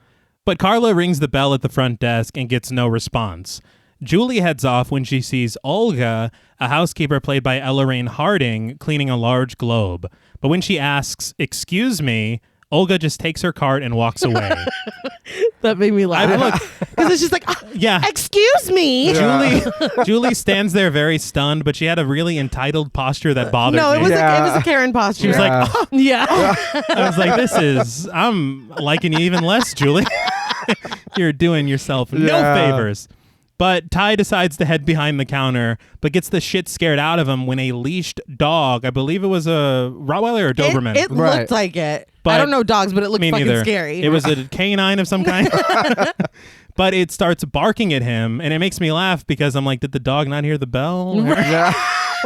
The dog's like, we're good until Yeah. you try to come back here. You can't be back here. I just feel like the dog being there all is excessive because it was very aggressive. It was very Right. aggressive, and the weird thing is that this island seems so chill. Yeah. Yeah. Why do you need an attack dog behind the hotel in the counter? lobby. Yeah. Yeah. But Carla tries to ring the bell again and is promptly stopped by Mr. Brooks, the man at the front desk, played by Jeffrey Combs. This is who I was talking Yeah. about. Yes. I was like, what are you doing here? I was Yeah. so shocked. We love Jeffrey Combs in this house. Yes, Yeah. I was a very, very surprised. Yeah, and he's such a good character actor. Yeah. So you love to see him pop up, but Yeah. I'm like, that's Dr. Vaniket, man. Yes. And I do have to also say, I believe he was in Reanimator with my wife, Barbara Crampton. But among other things, no big deal. But Brooks puts his hand on Carla's, which she quickly pulls away, and he slides the bell closer to him, asking how he can help them. Carla gives her name and says that they're here to check in. This is when Brooke facetiously says they should roll out the red carpet because the contest winners have arrived. He's like really aggressive for no fucking reason. The whole time. Yeah. Like the why entire... are you being a dick, dude? What? I think what's weird to me is it's not like they're contest winners so you don't get paid. Yeah. This is somebody paid for Yeah. it. And the way that they describe it being off season and stuff, aren't you glad to have business at all? Honestly. Yeah. Like he's just like, oh, fuck it, great. Yeah. Like, I'm like, what? Roll out the red. I was like, God damn. But I mean, where are they going to go? They got to stay here. There's no... Yeah. You can be as mean as them as you, mean to them as you want. The boats, you can only leave by boat. I don't know if y'all heard that. They made that very clear. The man earlier told you. But he has Carla sign in, but Ty sarcastically tells him, nice dog you've got there. Brooke says that the dog isn't nice. In fact, he's found pieces of guys like Ty in his stool. Cool. Yeah, I was like, what? Yeah. Ty immediately, and this is why I thought he was going to fight earlier, he asks Brooke if he has a problem. To which Brooke says that he doesn't have a problem in the world. He does call him pal, which is a fighting word for some reason. Yeah. It's I think it's only in person. It's like the word buddy. Like if I'm describing like, oh yeah, JP's my buddy. But if I'm talking to JP and I'm like, hey, listen, buddy. Yeah. Like that's weird. it's a fight now. I don't understand it, but pal is one like that. But Julia immediately changes the subject, commenting on how beautiful the hotel is. Brooke then launches into a history lesson, but when he starts to get into the celebrities that have stayed here, Ty puts a stop to it, saying he gets it, the hotel is old. Brooks retorts that the hotel will outlive Ty. Yeah. Like, what the fuck? I was like, is there what? is there anywhere else we can stay? Yeah.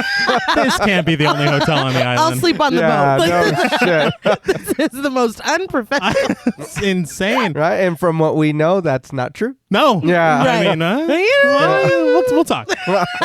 I will say that it felt like at this point for me that they were starting to get into Scream territory. Red with herrings? Yeah. Yeah, I thought the same thing. And this isn't the only red herring we'll meet. Yeah. So it's very odd because that I don't think was really in the first film. No. It felt like they don't have Kevin Williamson. Uh-huh. So it's like, what would Kevin Williamson do? Maybe.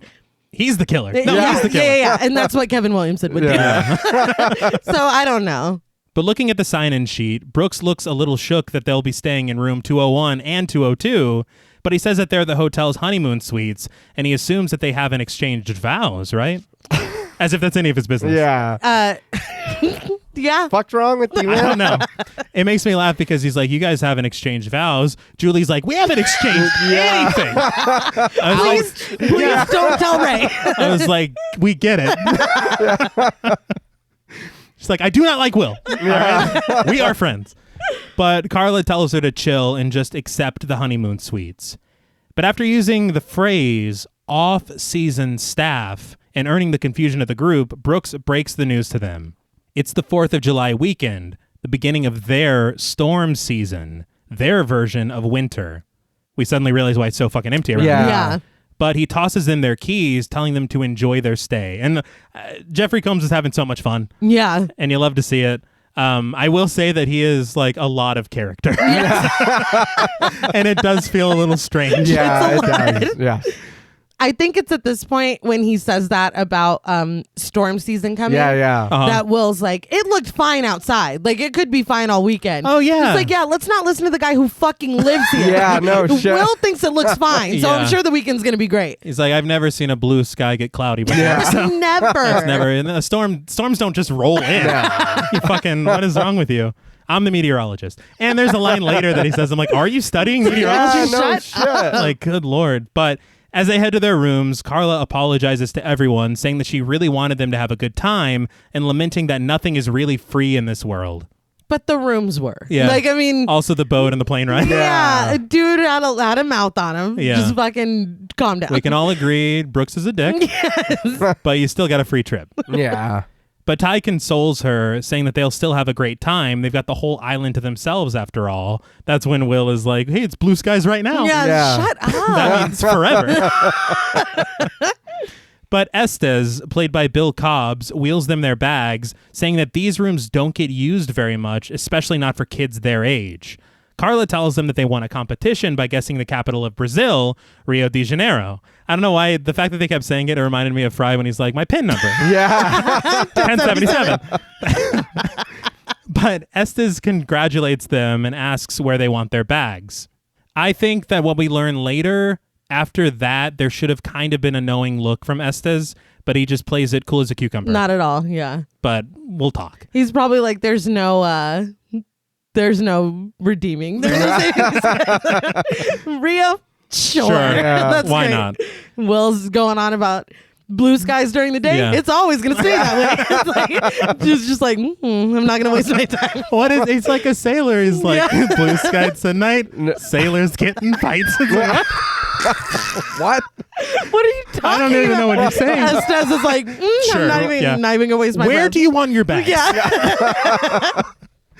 But Carla says that he can put her and Ty's bags in one room and Julie's and Will's in the other. Julie is annoyed immediately, reminding Carla that she promised she wouldn't do this. Carla's like, well, I also promised Ty, so... See, okay, that's bullshit. When Julie first reacts to it, I'm like, did you really expect that they weren't going to want to stay together? And then she's like, I was like, oh, never mind. That's fine. Because she probably did. No, me and you will stay in one room. That's bullshit. Yeah. That's bullshit. And honestly, I mean, the guy is... And if this is what it is, I mean... I think this is when I really realized that I don't like Carla at all. Yeah. Because not only are you broke a promise, Yeah. but you're forcing her to stay in a hotel room. Yeah, with this dude that likes her. Yeah. Honeymoon suite. With one bed. Right. With a dude that, like you said, clearly likes her. Yeah. That she barely knows. And she doesn't like. Well, they're friends. They're friendly. Right. She's confided. Yeah, she's they're confided in him about her dreams and stuff. So I think that there's a friendship. She's all rubbing his face and shit. Oh, but okay. I feel like people rub my face all the time. Complete strangers walk up to me on the street. But I feel like that means nothing. Yeah, it means nothing at all. But I never shared a hotel bed. I feel like that's it for her. Right. So yeah, it's shitty. It's fucked up. And they just walk off. Yeah. She's like, bye. Yeah, that's it. And she kind of does make that face like, oh, Yeah. sorry about that. Whammy. Yeah. Fuck. But Will tries to make it easier on her, saying that he'll take the couch, no big deal. He goes for the bags, but Estes snags them first. He says that he's been doing this job since Will was a gleam in his father's eye. Interesting. Uh-huh. Yeah. Also, you got a boss. Yeah. You can take those bags. Will makes sure that Julie is cool with this arrangement, and they joke about her throwing something at him if he happens to snore in the middle of the night. Carla's really treating them like those two fish. Like she's just really pushing So their I learned mouths together. Ray's friend taught me.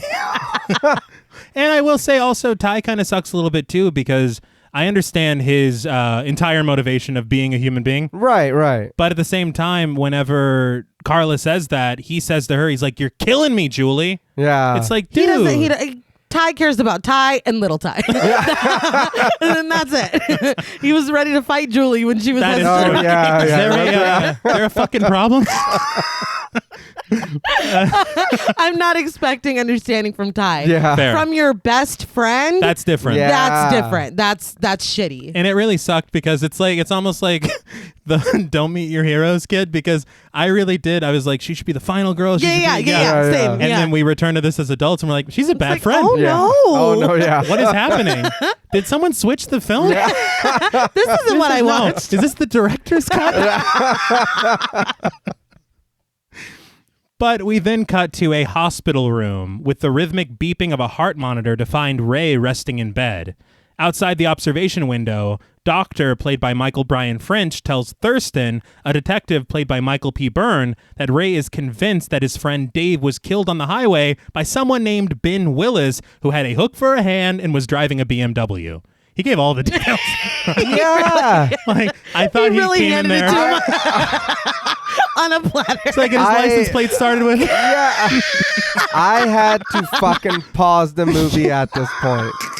this whole little interaction that happens here, I was Yes. like, are you fucking kidding? And I'm sorry, but the introduction of this character, Thurston, I thought he was going to play Not at all. any role Yeah. in this film. Just the scene. This is only scene. Ray's like, I do have a copy of his birth certificate. I don't know if that'll help. And his mother's maiden name. But oddly, with all these details, Thurston isn't biting at all. Considering that there's no body and no BMW, he says it's clear that Ray fell asleep at the wheel, crashed his truck into a guardrail, and was thrown down a hill into a ditch. Did they find Ray's truck? Yeah, I don't know. You know what I mean? Yeah, I don't know. If you find Ray's truck and there's a hole in the windshield or something, Right. this is plausible. Right. Okay. But I swear he just kept driving. He Yeah. did. No, yeah. So you're a detective? He is good at staging, unless he went back and staged it to look, That is true. and then drove his own car away. But still, I mean, Oh, yeah, he did. Oh, yeah. That's how you get that out I of mean, it. I'm guessing they're like, oh, he just hurt himself and like hallucinate. This is very specific. Yes. No, Like, this yeah. is extremely specific. And if you do any kind of look into anything, you could find this person. Yes. Absolutely. Yeah. So, I mean, sure. There's a full-on... Dude, fucking in the first film, Julie looks at a newspaper website for like 30 minutes. Yeah. She's like, Ben Willis, huh? So, I mean, I don't know. But the doctor says that Ray's also suffered severe head trauma, but Thurston says that when he rests up, it'll all come back to him. I love that he's trying to tell a doctor how memory Right. works. Yeah. Right. And I feel like it did all come back to him. It He told did. you everything. Yeah. He literally, like, there was no detail Yeah. missing. Yeah, not at all. I don't understand. But at the nurse's station, Nurse, played by Deanne Helzel, hears the flatline tone of a heart monitor. She tells the doctor, and they rush back to Ray's room to find him missing and the window open. Well, This is where I paused because I busted out laughing. Well, the It was- fancy was code Ray- talker was what the we need everybody up here. That's Yeah. what you yelled? Apparently. Not code Whatever. red Yeah. or code Yeah. blue, whatever Was- the fuck. That's Was Ray Crash lis- cart. yeah. Was Ray listening to them? And he's like, I'm not getting any help from Yeah. them. This was hilarious. Yeah, to oh, me. no, yeah. Him escaping from the hospital. I- That was great. No, yeah. That was great. I will say it felt right, I guess, because it did. The reason I say it feels right is because of Danny Cannon, because this does feel like a fucking villain from Gotham City getting out of Arkham. Because this is shot like some villain shit. yeah. Just the It's empty just bed Ray. and the Yeah, fucking the window. Good old Ray. Yeah. But back at the resort, Ty and Will enter an empty and dimly lit bar. I'm a sucker for like people lighting rooms with like a string of like lights. Yeah. Yeah. Do that more. That's all I'm trying to say. But Ty comments on how empty it is, not even noticing Nancy, the bartender played by Jennifer Esposito. When I saw in the screenplay about Jack Black and his character being like way more Yeah. Chet Hanks, I also saw in the screenplay that it said Nancy is described that she looks just like Jennifer Esposito. You know what she does? She actually well played. I did see she was on Spin City at the exact same Oh, time. wow. So I wonder maybe the writer was a fan of the show. Maybe. Yeah. He's watching it as he's writing. He's like, she looks like that. That's her. Yeah, that's her. But Nancy asks them if they're lost, and Ty laments that this is what passes for the bar scene on the island. She asks them if they want a drink, and Will says that they didn't get dressed up for nothing. Nancy's like, that's dressed up. Yeah. Will's like, I'm wearing my best beige here. Yeah. Man, give me a break. Cut me some slack. Yeah, he looks at himself like it's like, like- dude, it's a plain ass shirt. But they look at the menu, Nancy joking that she'll need to see their IDs when they order a couple of my motherfucking ties. Considering it's the last day of the season, they ask why she's still on the island, which she tells them is none of their goddamn business. I feel like it's obvious why she's still on the island, because she's at work. Yeah. I don't understand. I was like, but it just took a turn so quickly. Yeah. Yeah. Well, and they're treating it like a big mystery. She didn't need to be so mean about it. Yeah, I was gonna say that was a little rude though. Yeah. I was like, God damn, nobody came off crazy. Yeah. No. It made me Not yet. Yeah. It made me think of American Psycho when she's like, "How much did you pay for it?" And he's like, "Well, that's actually none of your goddamn business, Christy." It's like, well, we're all friends here. Like, Yeah. you, Wow. it's okay. It's Kind of, fine. It's fine. Change the tone a Yeah, little. it's okay. For some reason, Ty takes this to mean that she's got some man trouble. I don't even know where Yeah, he gets I that. don't Ty, be at quiet. all. You've lost all speaking privileges. But she says that she doesn't have that trouble anymore because she shot him. The men look stunned as she suggests a drink called the Dark and Stormy, as the men do their best not to release a squirt of pee. That drink sounded nasty. Yeah, the Tabasco and everything. But I mean, I guess in Bloody Marys it's kind of similar. And I've never had that, but maybe Bruce Willis can tell me how. But elsewhere, Julie and Carla walk through the hallway hand in hand. Carla's still trying to sell Will to Julie, she does admit that he is a little cute. Go on. I'm sorry. He's painfully boring. Yeah. He was actually the mannequin that Ray found. Yes. Might as well. But Julie says that she misses Ray, though, and that she even tried to call him. Carla says Ray has made his mind up, and so she's free to do the same. They meet Ty and Will at the bar, and the guys introduce them to Nancy, the bartender. Will says that Julie looks beautiful, and she reacts like she's never heard that before. She looks kind of like disgusted. Yeah. I couldn't tell if it was She's like, surprise or if she's like, don't talk to me like that, Will. I think it's a knee-jerk, don't talk to me like that, Will, but she's trying to be cool about it. All right. Nancy, though, sarcastically calls the bar the resort's most happening hotspot, but Ty reminds everyone that their hotel room is going to be the most happening hotspot. The movie's like, look, have we... Ty is horny. Ty enjoys sex. All right, he's like, no, we're going to fuck later. It's like, oh my God. We get it, man. Okay. The fornication station. In that room. Room 202. Like, chill God out. damn. It's I don't know why it put me in the same exact mind of like a teenager that just learned how to cuss. Yes. Where he's like, no, but we're gonna like it's like okay. Okay, we Ty. got it. But Nancy serves them their drinks and they toast to a great weekend. Carla asks Nancy what she does for fun around here, and she says that she either makes fun of the tourists or allows them the chance to make fun of themselves, pointing over to a karaoke machine. Carla's all about it, rushing over to look at the list of songs, but Julie immediately rejects the idea, and Carla persists, eventually convincing her. I just gotta say, I've made up this story in my mind where every time Eddie Murphy is cast in something, he's like, but I gotta sing. Like that. And I remember him singing on the PJs. Yeah. I was like, why are you singing? Eddie Murphy be singing. He sings in everything. He likes to party all the time. All the time? Yeah. In my mind, that's a contingency of him doing the project. Right. Yes. I've got no basis for this. No. That's just in my mind. Every time I'm watching something with him in it and he sings, I'm like, oh, they honored it. Yeah. That's the clause in his contract. It's canon in my own mind. And this is giving that. Yes. Like, this is completely fucking... because... She's like, no, Carla, I don't want... At first, I wasn't... Like, okay, bitch. Like, you wanted to do this. And the thing is, for me, about the performance, and we'll talk about it in a second, is that she does not begin nervous at all. No. It is ridiculous to me. She's like, SoundCloud.com/Julie James. Exactly. It's like, oh it's my just God. The single that was playing earlier. Yeah. Dude, I would... It's like, you guys have... That would have been... I forgot the fucking... How do I deal? You guys... Oh, what? How do you not have How Do I Deal? This is embarrassing. I'll do it a cappella. Yeah. Somebody beatbox so I can do this fucking thing. But Carla introduces the entire bar of 5 people to her friend Julie and asks them to give her a round of applause. She begins very reluctantly taking the microphone, and we hear the opening notes of Gloria Gaynor's I Will Survive as white text of the lyrics appears on a screen, but as soon as it starts, she busts into it. Yeah. Having a ton of fun, kind of being flirty with Will, giving snide remarks to Carla. Yeah. It's like a whole thing. But Nancy is actually annoyed that Julie can sing. I was like, that was also in Well, I was like, why does everybody that works here fucking hate everything? Yeah. I don't know. Like, Well, but everywhere I've ever worked. I mean, fair enough. So, I mean, it just comes with the gig. You're in the Bahamas, man. Yeah, it's true. Yeah, but I bet even what they say about, paradise, if it's paradise every day, it kind of gets... Let me be the judge of that. Yeah. No shit, right? It's like I was just talking to our friend Dylan, because Nay and I had a conversation about the only people who say money can't buy happiness are both rich and happy. Yeah. So give me a chance. Let me try that. I'll test it. I'll be the judge of that. But in their moment of joy, Julie turns back to the screen to read the lyrics again. Only now, the white text has turned red, and it now reads, I still know what you did last summer.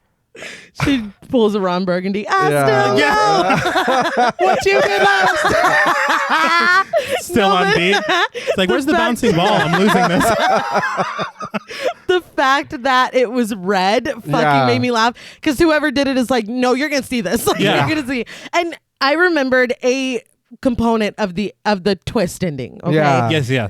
In my mind, there's another piece that should be added that makes it make so much more sense. Okay. That is not added. But Right. if it did, this scene would have really fleshed that out more. I Okay. think I know where you're going. But I and mean, I think it could work. we'll get to it. It works more than what we Well, got. Let's be clear. almost anything works. Yeah. But Julie stops singing and the music ceases. She turns to her friends saying that he did something to the screen, but when they look, the screen is blank. Yeah, it's like, don't be weird, don't be weird. I Oh, it's know gonna when be you weird. just be like, oh my, Yeah. Julie, like, God. I told them you were cool. But we get a shot of Nancy looking a little shifty before stepping out, and I was like, huh. You're the murderer. Yeah, another red herring. But when her friends don't understand, Julie does what she does best. She runs away. Yep. Back in her hotel room, she finds a note sitting on the table, neatly labeled Julie. In the same block script. Yeah. See, and I think that's what bothers me. How many fucking people have this kind of handwriting? Yeah. The same. Everyone. Everybody. The exact Everyone. same. Yeah. But she creeps towards it, picking it up, and as she opens the envelope, the door opens behind her. As she unfolds the note, she sees one word: surprise. She turns around to find Will sneaking up on her with glasses, flowers, and a bottle of wine. She screams, startling him, and the glass shatters to the floor. The timing of this Yeah. makes no fucking sense. This No. is hilarious. Yeah. Yeah. Because she just Ran away. Yeah. was terrified and ran away from y'all. And you were like, oh, that note I left. I'm gonna grab the fucking wine. Let me get the wine and the roses. He's like, be right back, guys. Yeah. She just walked in the room. Yeah. Yeah, I don't know. That is Yeah. wow, Will. Wow. What's funny to me is that the way he envisioned this night going is he's like, it's going to be fucking great. Yeah. We're going to arrive back at the hotel together. Yeah. She will see this note. And that's all you wrote. Surprise! No, Yeah. I have feelings for you. Yeah, like yeah, I know yeah. that we're just friends, but blah blah blah. No, surprise! Yeah. Yeah. That's it. Oh my God. He's obviously apologetic for scaring her. Right. It makes me laugh because she apologizes for everything, and she's like, no, you did scare me, but Yeah. I'm on edge, but yeah, that was she- very scary. She's Well, like, yeah. I'm on edge. If you'll remember, I just ran away from you guys. Not even 2 minutes ago. But he says that he crossed the line, but she thinks that the gesture was sweet. It's still a little awkward in the room, so Will says that he's just going to go take a walk. He picks up a rose from the floor and hands it to her, telling her that he likes her a lot and just wants her to have a great time and that he wants her to be happy. He snags some things from his bag before heading out, Julie apologizing again. Yeah. He's like, here, a rose with glass shards in it. Yeah. This is when, this is, again, I keep getting annoyed with Julie because this dude likes you. Uh-huh. Circumstances have aligned where you're sharing a room together. He's trying to bring you flowers and fucking Right.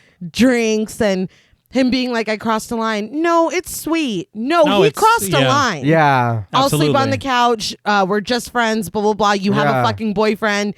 This is beyond. This is Right, too right. far. He needs to know Yeah. that this is too far. He's being enabled by Carla. He's being enabled by Julie. And Ty. Yeah. And everyone. Everybody's tell letting this man, happen. I have a boyfriend. I didn't even want you to come. Yeah. I didn't even want to share a room with you. No. Why do you think that this is okay? I know I'm making a bigger deal of it, but I'm like, you all let this happen. Yeah. You did. You all. He keeps hearing Ty talking about fucking. Yeah. He's like, well, what am I supposed to do? Let me shoot my shot. You Yeah. created a monster. I think the thing that makes me laugh again is that Julie's character is conflicted for no real reason. Yes. Yeah. Other than to be conflicted because the script tells her to be. Right. Because literally, here's what she has. She has a history with Ray of Yeah. years. Right. That, again, we talked about this earlier, but all the things that they've been through. Yeah. And she also has one glassy rose. Right. And you see the look on her face. She's like, they're pretty much head to head. Yeah. I feel like this would work a lot better if maybe she did kind of have feelings for Will. Yeah. Because things with her and Ray are strained and because maybe he reminds her of everything that happened. Okay. But the fact that Carla's like, Will, and she's like, no. And then it's like, I mean, I guess he's cute. Like, you don't like him. Yeah. No. So this whole thing it doesn't make any sense if maybe you are having feelings and you're conflicted. But I feel like especially back then, we cannot have that complex of a character in our final girl. She just has to be good. But I don't like it. So she can't have feelings for Will. But it would make more sense if she did. Yeah. It's that whole thing is very annoying to It me. is. Like, it does not work for me at all. And Will snapped at you on the plane. He went on some like weird Alex Jones shit. Will is not Alex Jones. If Beige was a person, is Will. It's just annoying. When he was wearing that shirt, it looked like Charlie's Green Man costume. I was like, Sure. I don't even know who that is. But Julie hears what sounds like the most happening spot in the resort coming from next door. Yeah. If you feel me. I mean, Right. it sounds like they're banging, is what I'm trying to say. But it's really, and this was strange to me too, that Carla is just jumping on the bed and Ty is like kind of moaning. Yeah. Like, I don't know what the fuck.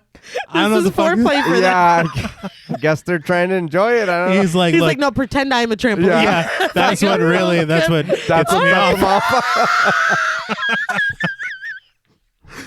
Otherwise, we're not. But Carla says that she's thinking of changing her major to finance so she can afford a bed like this. Ty immediately tries to get down to business, but Carla notices a jacuzzi outside. She says that she spent $100 on a bathing suit, and even if it's just for Ty to pull it off, she wants to wear it. Ty, in the words of Jack Black, creams jeans. But we cut to Derek walking to the pier at night, tying a couple of boats to the dock. He hears a noise behind him, but disregards it. When it happens again, he turns around only to get jump scared by Titus, who is miming some kind of monster. I don't know. Yeah. Alligator. Maybe he watched Jaws earlier. I don't. But Titus tells him about a party on the mainland. He says they should take the boat and head out, but Derek declines the offer. I'm leaving out a lot of character work. Yeah. Just, you got to watch the scene to understand. Because he does not say any of this like this. But Titus says that he needs to take a chill pill, popping a joint into his mouth, but Derek just tells him to have a good time. Titus leaves, and Derek goes to secure the rope again. As he does, it wraps around his foot and pulls him into the water. He calls out to Titus, but he's too far away to hear him. However, someone else does hear him. A familiar figure steps into the frame just above Derek, who is trying to pull himself up on the dock. He asks for a hand, and we see the fisherman standing above him. He raises his hook and slashes Derek's throat, blood splattering against the wood. What did Derek do? I don't know. Yeah. I feel like this is what I don't get. It's the same thing with Dave. Yeah. Why? Yeah. Why? All I go back to is Randy's rules of the sequel. I guess. And in all honesty, I mean, he kills a lot of people in this movie. Yeah, he does. Yeah. That really Don't deserve it. at all. But again, it's the body count. Yeah. Like that band body count. Ice-T. Yeah. Yeah. But Titus hears this bit of violence, turning around for a moment, but then just takes a hit of his joint and keeps stepping. He told him to get lost. He did. He did. All right. He did. We then see the fisherman at the end of the pier. Who's that for? Yeah. That was for us. Again, this That is was for us. just for us. At an undisclosed location, Ray has reached a payphone, connecting to an international operator and calling the resort at the Bahamas, only for the phone to ring and go unanswered. He's like, contest winners, Bahamas resort. Please. Yeah, the operator's like, oh, I got it. You know no information. No. Yeah. You know the She island. said the Yeah. Bahamas. That's it. Well, what's funny is that it calls, but it rings to the everybody phone in the lobby. Yeah. There's no office where this call goes to. That's hilarious. It's not even a phone behind the counter. No, it's on the Yeah, it's like the complimentary phone that everybody Yeah. can use. That's where your call's going to. And literally, I mean, and I know this film, well, maybe this film, I know this hotel is understaffed. Yeah. I think that was a little Freudian. But it is odd that he only calls once. Yeah. Yeah. He's like, now I got to take the law into my own hands. I was like, what? What's going on? But back at the resort, Olga does her rounds collecting laundry from the rooms. She throws a pile of towels into her basket and goes to knock on another door, but in the light realizes that her hands are covered in blood. I just want to take a moment to remind y'all very quickly. It's the middle of the night. Yes. Yeah. Why are we doing this right now? I don't know. And honestly, why are we calling housekeeping when we know that only 2 rooms There's are only 2 occupied? rooms. Yeah, in the no whole- shit. yeah. None of this works. Yeah. None of this makes sense. No, what happened was they're like, hey guys, we need more. another kill. One more. But she reaches back into her basket to find a towel absolutely drenched in the red liquid. Behind her, the door that she was knocking on slowly creaks open and out steps the fisherman. She turns around to face him and screams. He slashes at her, and when she falls to the ground, he sinks his hook into her back, dragging her into the room, shutting the door, which now has a do not disturb sign on it. Right. And that's going to supersede the bloody evidence that we just left in the hallway. Yeah. Nobody's going to see I'm not it. going to Yeah. disturb it. No. No, not at all. And I will say again, why is her death so gruesome, man? Yeah, she didn't do anything. What did she This do? is for ignoring Julie Yeah. She said, excuse me. twice. I do want to say, and again, this to me, understanding that the only way on or off the island is a boat. Yeah. Yeah. It's pretty clear that something is going on here. Mm-hmm. And it would make perfect sense if that was what was going on here, but it's not. No. And we learn that later, and I'm just like, what the hell? Yeah. Because I did learn, because again, geography a little bit. If you were to take a boat from North Carolina to the Bahamas, they said online, it was some like nautical forum of people who have taken this trip. Yeah. You can go like 115 miles a day. And so it would take like 3 or 4 days God damn. to sail that. Yeah. So none of this should be happening. Like, Unless someone was a stowaway on the plane and on the Yeah. boat. I guess so. Fucking Sideshow Bob under the thing. Like, it just, I don't know. So I don't You're understand. looking too close. No, yeah. You're I guess looking so. too close. It would make a lot more sense for someone to, just have a rain slicker Yeah. and maybe kind of have some connection to. Yeah. Nope. No, like it's got to be Ben Willis. Otherwise, we ain't eating. It's so funny because later when shit starts going crazy, they don't even hide his face anymore. Yeah, no. Like Yeah. at all. I don't get it. But we cut to Carla and Ty relaxing in the jacuzzi. They flirt a little bit, but then start making out and are about to get making with the love, but like a fucking shark. Maybe that is what he was impersonating. He was inspired. Yeah. Titus surfaces from a nearby pool, scaring the shit out of them. How? Okay, so they didn't see him. Yeah. I don't know. And we have a whole conversation. Where's my hair tie? No, let's blah, blah, blah. Like, Yeah, there's a yeah. whole conversation here. He's just underwater. Just For what? I don't know. He's getting ready. For what purpose? For this purpose. Exactly. It's just so ridiculous. But Titus tells them that water sports are against hotel policy, and Ty calls him on his bullshit when he lights up another joint, asking if that's against the rules too. After checking out Carla and getting scolded, Titus just swims away laughing. Yeah. Carla and Ty try to pick up where they left off, but just as they're getting back into the Mac, Will interrupts them and just invites himself to join them in the jacuzzi. Once again, I'm also Yeah. here. It's Yeah. like, what am I doing here? He's like, the water's nice, man. It's like, Read dude, the room. get out. But Carla asks about Julie, who is up in the room alone, and Will asks for advice. Ty tells him, find another jacuzzi. I mean, that's the only advice he should be given. Carla's a little more helpful, telling him not to give up so easily. And Will just smiles and sinks deeper into the water to Ty's disappointment. The whole giving up thing was very annoying. It's like, Yeah, sure, she said that y'all are just friends. Right, she has a right. boyfriend. She didn't want you to come on the trip. She didn't want to share a room with you. Uh-huh. She's completely uninterested Yeah. in you.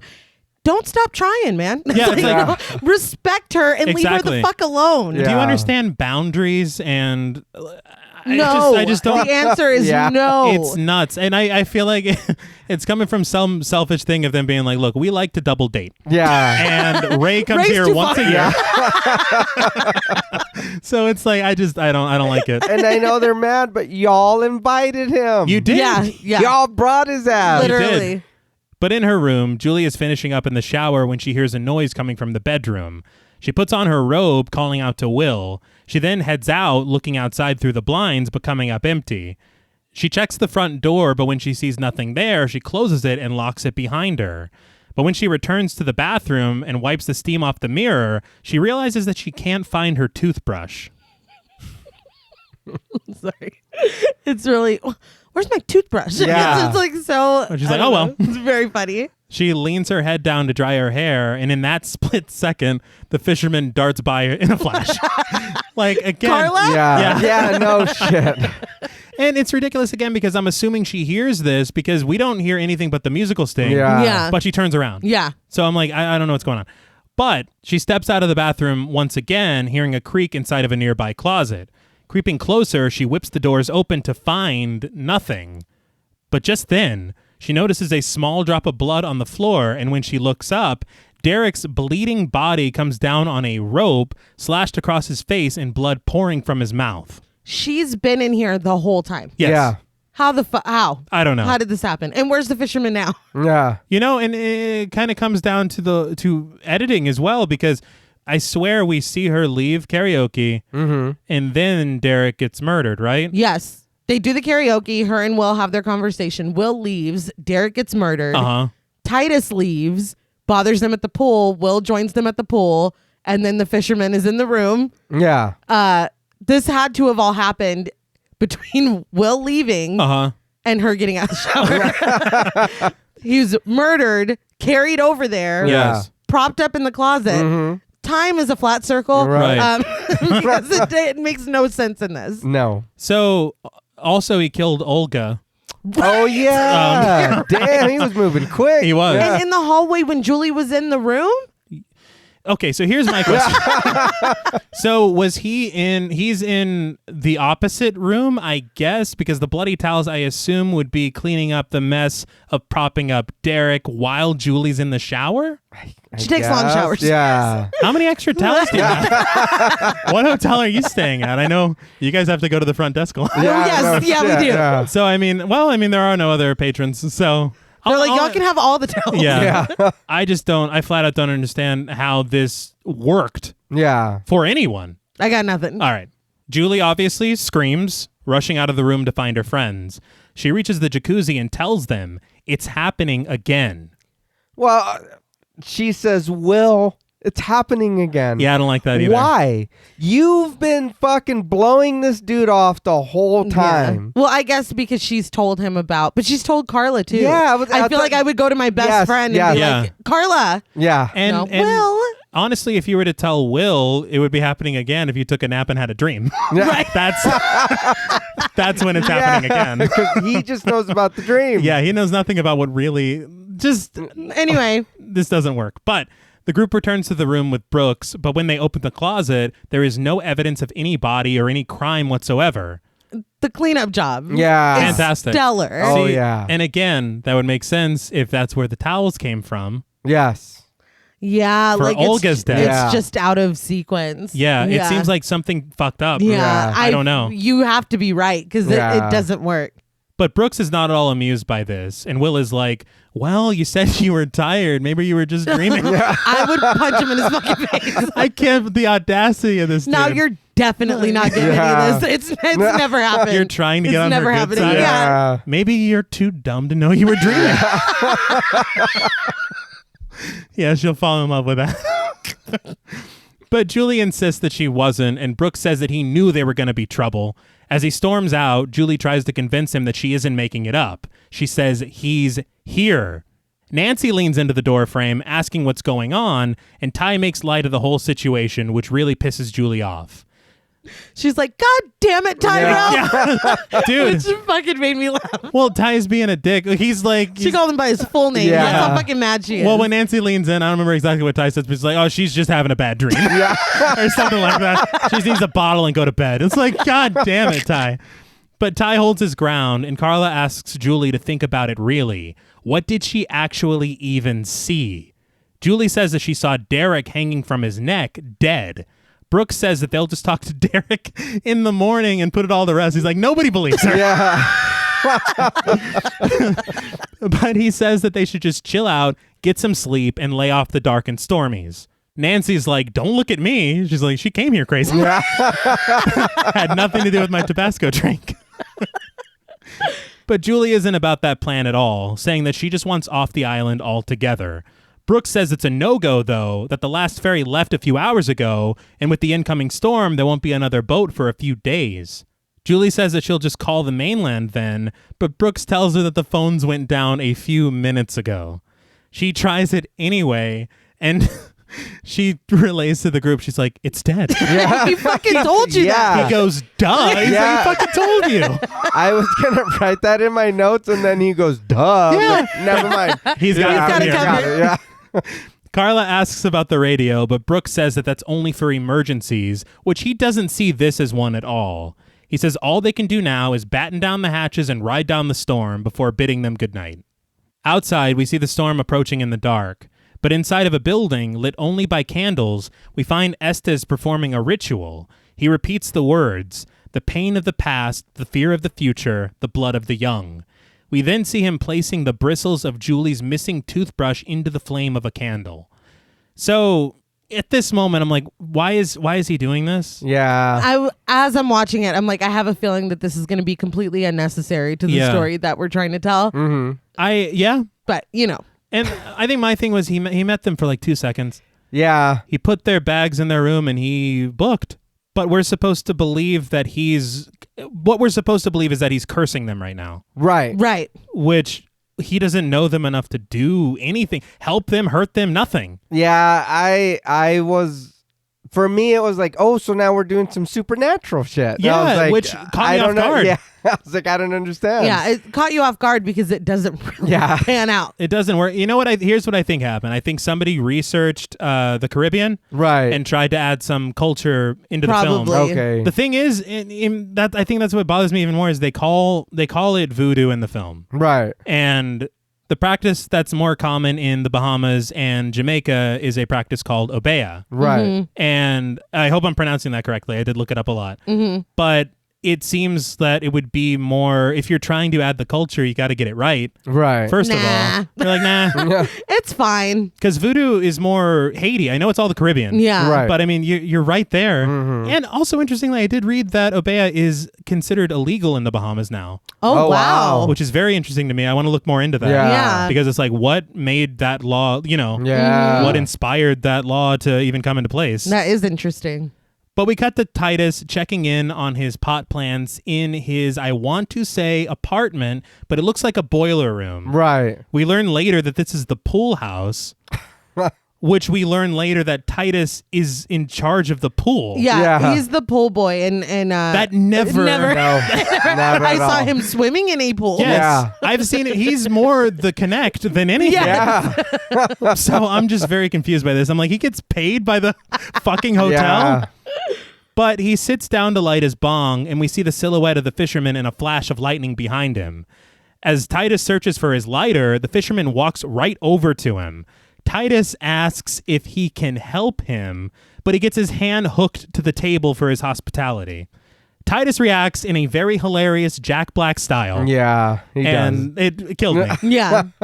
And the fisherman chooses a pair of garden shears from an array of sharp objects. Titus pleading with him, seriously, dude, don't do it. Well, he puts his, he kind of hovers his hand over different stuff, and he's like, no. Yeah, and then he goes, it's like, I don't understand what's going on. Kill. That's all this was for laughs. Yes, Like, come on. I swear to God. For all of this, the fisherman just stabs him through the chest. He's like, that's for those dreads. Yeah. But out on the streets somewhere, Ray, with his arm in a sling, walks into a pawn shop. He meets the pawn shop owner, played by Mark Boone Jr. Not Bobby Elvis. Yeah, I was so surprised to see him here. He pops up. He was in fucking Batman, wasn't he? Just random shit. Random. But Ray places the engagement ring on the counter to pawn it. The owner inspects it, immediately attempting to haggle, but Ray wants $300 for it and a gun. I laughed out loud. Yes. Yeah. Because I think that he said he could give him like $250. Yes. And then he was like, no, make it more. Also- and give me a gun. Yeah. Like, that's not how it works. He's like, do you have any chips back there? I've been traveling. But the owner says that the gun alone is worth $300, and there's also a waiting period. Yeah. But Ray says he isn't waiting, so Stop. keep the ring and give me the gun. I'm not waiting. What the fuck is going? What does this look like? This dude comes in all beat the fuck up, pawning an engagement ring, asking for a gun. I think he's going to go kill his wife and her lover. He was something. Or he was rejected. And like this, nothing about this looks like a man you should be giving a gun Not to. at all. But the pawn shop owner looks at him, just opening up the cabinet and slides him the gun, basically hitting him with, you got it, boss. Yeah. Well, the tables have turned. Affable Ray has bled into. Well, he what does he tell him? He's like, you sure you want to go down this road, son? He's like, yeah. Okay. All right. Yeah, you got it. You got it, boss. Yeah. I want to report this to someone. Absolutely. Like, this is crazy. What the fuck is it? The ATF? Like, I don't know. Something. And Bobby Elvis knows about the ATF. Yeah. Yes, it does. But he does. The owner is like, look, boy, you sure you want to go this way? And Ray's like, load the gun. Yeah.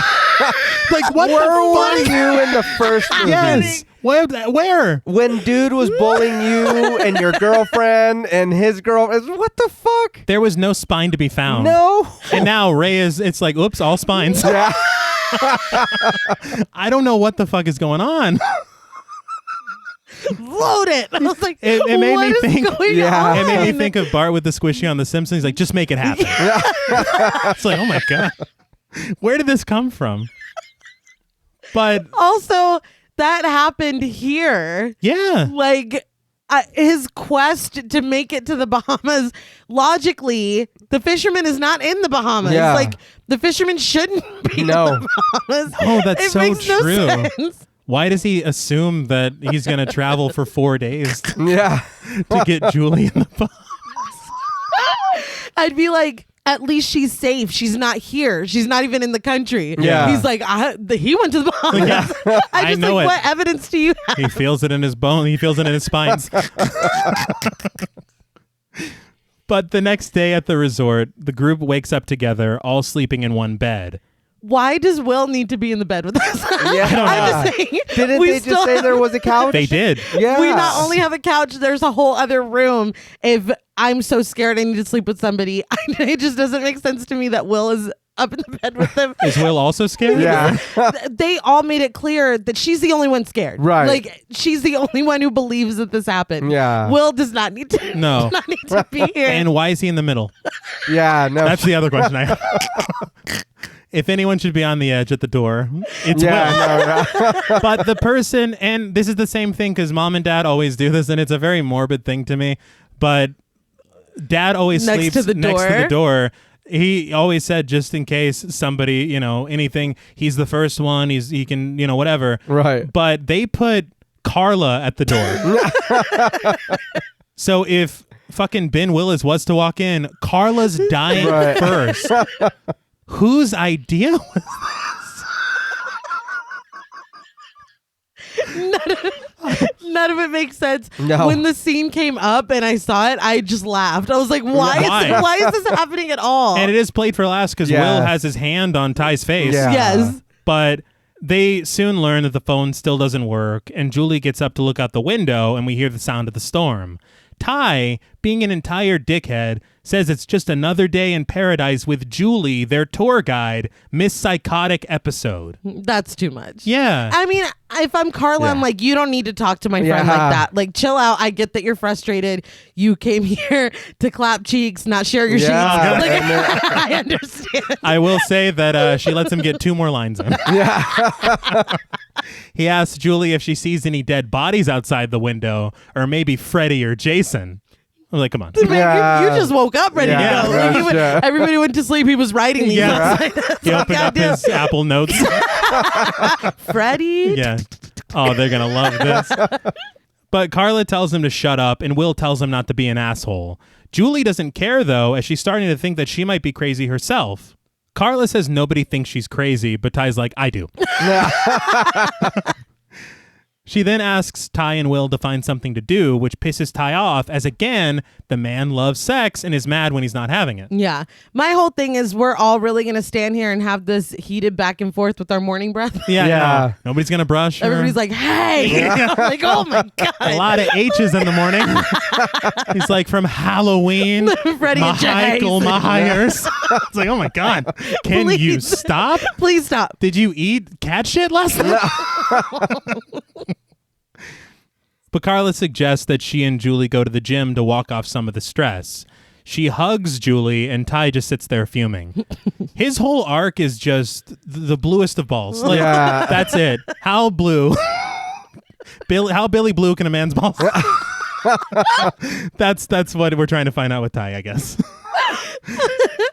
But as the men head out into the rain, Ty suggests that they find Titus and get some weed, but Will just goes on about the greenhouse effect and the increase in storms and whatnot. Ty just tells him to shut up and walks off alone. Well, again, I'm like, we can talk about, he's like, it wouldn't take much to blow this whole resort. And like, we can talk about this when we're back stateside. Yeah. Like, why are you doing this this right now? Debbie Downer. Y'all invited him. You did. Yes. Yeah, You wasted a ticket. Or That's who accurate. did then? It was like, y'all don't even Carla. like this dude. Oh, well, She's fuck. trying to get that double date going. I did learn on Access Hollywood that where they were filming in Mexico was like 110 degrees. And so they're like soaking wet with all this fake rain. Yeah. And they're sweating and shit. Jesus. Jennifer Love Hewitt was saying that it was like almost football team smell status. Oh, I bet. Yeah. And I was like, then, well, you guys are carrying it well. 'Cause Right? I can't tell that you're about to throw up. But Will looks up at a nearby window to find Estes staring directly at him. Not even trying to hide it. Yeah. But Julie and Carla make it to the gym, Carla working a heavy bag pretending it's the fisherman, and Julie hitting the treadmill until the power on it dies. Julie quickly abandons the gym idea, but Carla finds a tanning bed for her, switching it on and leaving her to it to return to the gym. You're afraid of being alone? Here, get in this box and take your clothes off so you're very vulnerable. Even more vulnerable. Yeah, and I'm goodbye. It's like, what? That's my same thing. So I'm going to put myself in this box. Yes. For what reason? Sure. Yeah.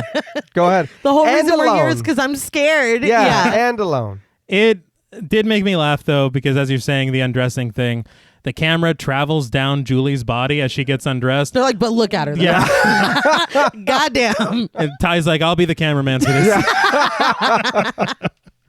But as she gets into the booth, she pops on her headphones and closes the lid, I guess. I was going to call it the bed. I don't know. How do I do it? It's like, I'm going to do better at karaoke tonight. But we see the men are still navigating their way through the rain as Carla continues working the heavy bag. But she stops when she hears a noise coming from a nearby room, but going to investigate, she sees that it's just a dryer. The fisherman had no way of knowing the dryer thing. No, he did not. He did not. You didn't earn this. Yeah. Don't reincorporate shit. Was he in the apartment? Maybe that was him running by. Still taking notes. Yeah, she hates the dryer. But Carla repeats what Julie told her a few days ago. Jesus, Carla, that'll break the machine. But she goes to investigate it, opening it up to find Olga's bloody corpse. She screams. What is this for? I don't know. I'm trying to... Well, you know what? All they're doing is they're replaying the moment of finding Max's corpse like five times. Oh, yeah. But we need more crabs is what we're missing. Not enough crap. That's what sold that death. But the men make it to the pool house, and that's when I learned about Jack Black's character being the pool boy. Yeah. I was like, maybe you should have established that. Yeah.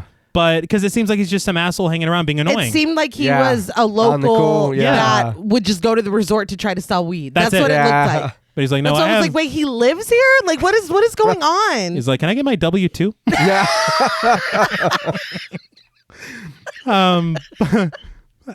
But as soon as they open the door, they find Titus dead, covered in blood on the couch.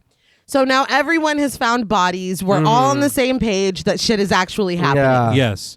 And again, the fisherman had no way to know this. Yeah. No.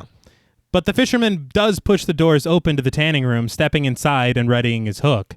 He cinches the tanning bed closed with zip ties and turns the machine all the way up. Why does the lever go that high? I don't Yeah, know. no shit. Why does it yeah. need to go that high?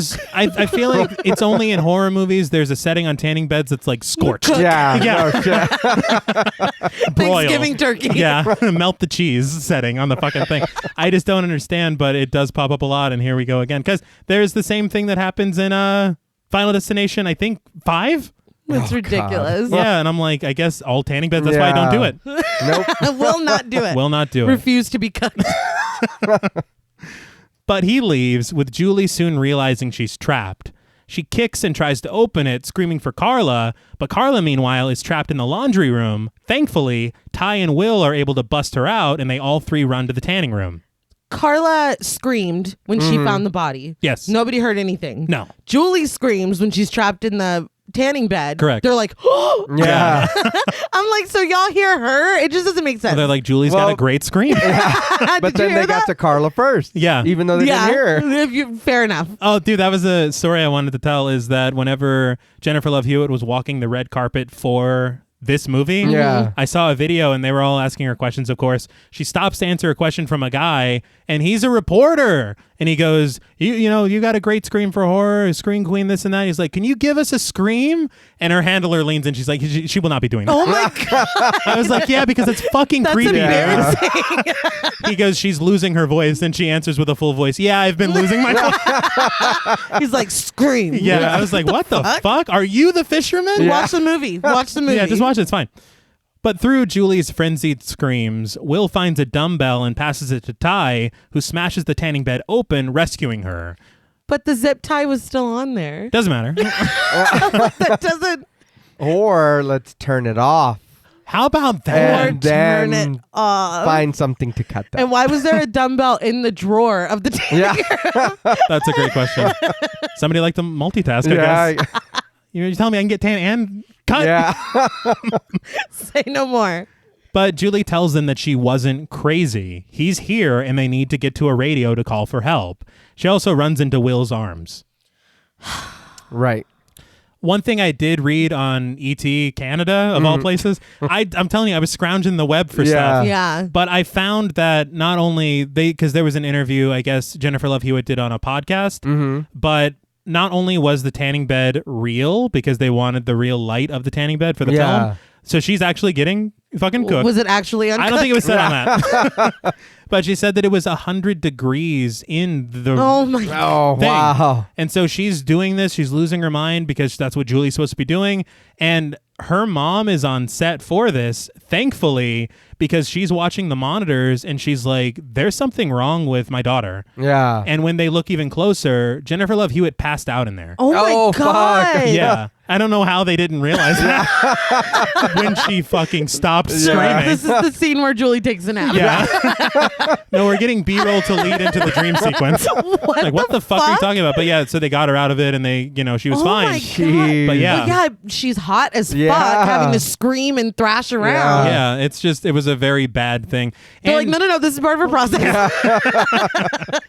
and she also said, with what, and it's very sad and unfortunate, but she's like, with what beauty standards were and are, she was 19 years old doing this film. She knows she has this bikini scene coming up. She's like, I didn't eat that day. Oh. And I'm like, good Lord. It's just so sad. Yeah. It's But bullshit. how the fuck does the crew not realize that your actor you're currently They're filming? like, Yeah. just give her a minute. He's like, only her mom would know that she's not Yeah. conscious. It's like, She what the does it fuck all are the you talking time. about? Yeah. No. Like, she's been doing that a lot here. I don't know what's going I on. mean, she was passing out all the Glad I you were thought here she today. was just getting into character. It's insane. I don't know. I just don't know how they didn't notice. But they all head to the main office for the radio, busting it open to find Brooks sitting at his desk, dead with what appears to be an axe in his head. Written in blood behind him on the wall are the words, "I still know." Dude was a dick. He was. Yeah. All right. This was a very brutal death. Yeah. And then you're For going to no write reason. in his blood? Yeah. For no reason. Again, I feel like a lot of the people that Ben should be mad at. Yeah. You know? Yeah, it I really don't- feels like we found him so that we're like, oh, it wasn't him. Yeah. Like that's all that this served to me was to be like, it wasn't the mean guy. Yeah. And maybe that is what they're doing, is trying to kill off all the red herrings they created. Yeah. But it's like, it's just lazy because it's like we find one. Now let's find all of Yeah. them in succession, like back to back to back. And we don't know when this happened either. No. Oh, yeah. No. So I don't know, man. But I'm not saying more importantly, but they also find the radio sabotage. Yeah. Julie runs out into the rain, the gang following her down to the pier to find all the boats have also been cut loose. They were like, Julie. I'm like, no. Julie be running. Yeah, like, that's- this is yeah. just what she does. You either keep up or... Yeah. no You get left behind. But they ask Julie what's going on, and she tells them, clearly with a ton of faith in her group, that he's going to hunt them all down and kill each of them one by one. Cool. They ask her who, and when she says Ben Willis, Carla reminds her that she killed Ben Willis. But Julie tells her that they never found his body. Will has a hilarious, shocked face. Yeah. What? You mean to tell me? It's like, well, shut You up. never knew the story, dude. Ty just looks annoyed, and Carla, to be honest, looks more betrayed than surprised. Understandably. Yeah. I mean, I'm your best friend. You better tell me everything. Look, not just. I get it, but also she's been telling you her bad dreams, that she's, feels something's wrong, this and that, and the whole time you're just like, shut the fuck up, because your old man wants to bang. Oh, that's true. Dude, she's been saying All right, the all right. whole That is time, true. something is wrong. Something You're isn't right. right. Somebody's coming for me. Will, I'm having these dreams. Shut the fuck up. Yeah. Do you not see how horny yeah. Ty is? Yeah. I get it. Yes, you should have said something, but I've been trying to tell you something was wrong. You know what I mean? All right. That's okay. fair, that's yeah, fair. that is fair. It's funny because I keep trying to give Carla all these I know. outs. Yeah. It's like, no. No, I thought this would be the one that she was actually correct in. No, Yeah, it's They're not. just like, boo. Yeah. Julie, you fucking suck. Who invited her? Yeah, God. Will, you don't have a girlfriend? Yeah. But Julie finally tells the truth and the whole story. 2 years ago, they ran over Ben Willis and threw his body in the water to cover it up. He didn't die, and he returned the next year and killed Barry and Helen. Max is like, fuck me, right? I was also murdered. That's right. I didn't like Max. Yeah. So it doesn't matter. Doesn't really matter. He was more of a Will kind of a character. He liked me. Better Yeah. him. I have a boyfriend. Yeah. Yes. It's funny to me the fact that he bides his time for an entire year. Yeah. Yeah. Like, what is he doing during the off season? Well, he's got to heal up. Okay, that's a fair point. I didn't remember this until I watched it again, but he does get his hand chopped off Yeah. at the end of the film. So it's a lot. What is it, Halloween 5, wherever Michael rests up in that dude's house? Maybe that's what he's doing. Yeah. I've been through a lot. I was like, this is how you chose to continue? Yeah. Michael getting fed some soup? We had to get to the save point. Yeah. But Ty thinks it's all bullshit, saying that they're in the middle of nowhere and the only person unaccounted for is Estes, and that's who's doing all of this. Nancy's also there too. And But Nancy's there, Yeah. and you saw Estes in his room. looking Yeah. at you. Looking at you. No shit. Julie says that it isn't him, but Ty grabs a crowbar, saying they need to go find him, and Will agrees. Carla is furious that Julie never told her the whole story before, and Julie says that she just wanted it to be over and didn't want to involve anybody else. Carla basically says, too fucking late. It is too fucking late. Yeah. It is too fucking late, but she shouldn't be this mad about it. Yeah. We've all got our secrets. But elsewhere, Ray returns to his seat on a bus after taking a shit. I don't know. Yeah. The scene could have just started with him in his seat, Yeah. but they have to show him returning from the bathroom. I don't know. I don't get it. He's got a nervous I stomach. guess so. I'd be nervous too. He's never killed a guy on purpose before. And fled from the hospital. You probably have people looking Yeah. for That's it's very fair.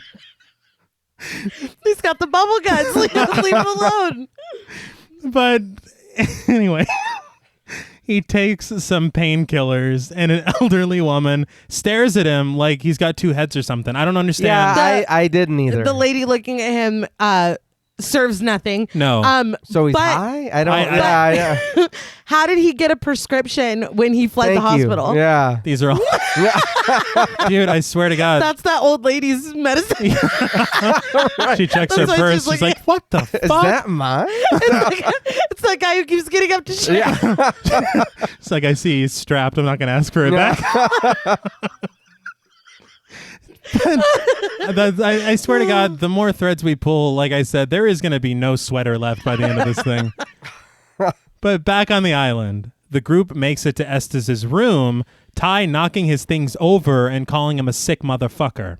I feel like even if we're mad and for some reason we've jumped to the conclusion that he's doing something shady, we don't need to be knocking over magic stuff. No. Yeah, like we probably not. probably shouldn't be fucking with that. Yeah. Or how about just the fact that these possessions aren't yours? Yeah. No. Yeah. That Or might be part of it too. Like fuck his stuff. It's Yeah. like no. And we have no proof that it's even him. Not at Right. all. But he finds statuettes and ritualistic items and assumes even more now that Estes is the killer. Julie makes her way to a cabinet, opening it up to find a shrine of bones, skulls, chicken feet, candles, and items belonging to all of them. Carla's hair tie, Julie's toothbrush, Ty's necklace, and Will traveled light, I guess. Will's like, and I'm also here. Yeah. I'd just be like, damn, Julie, you didn't brush your teeth this whole trip. Yeah, Bitch, that's you nasty as hell. But Julie just says voodoo. Again, not exactly, but well, it's the 90s. Well, I was Right. going to say, but it's 1998. It's the best we could hope for. They head back down to the hotel, Ty suggesting that they find flashlights, torches, and guns. Well, and Ty is putting back on his chain. He Yeah. is. Because that's, to me, that's important because it's interesting later. That is fair. They do separate, though, and Julie, who I guess doesn't watch very many horror films, goes off alone when she sees a large globe spinning on its own. Yeah. As she's making her way, all the power in the hotel goes out.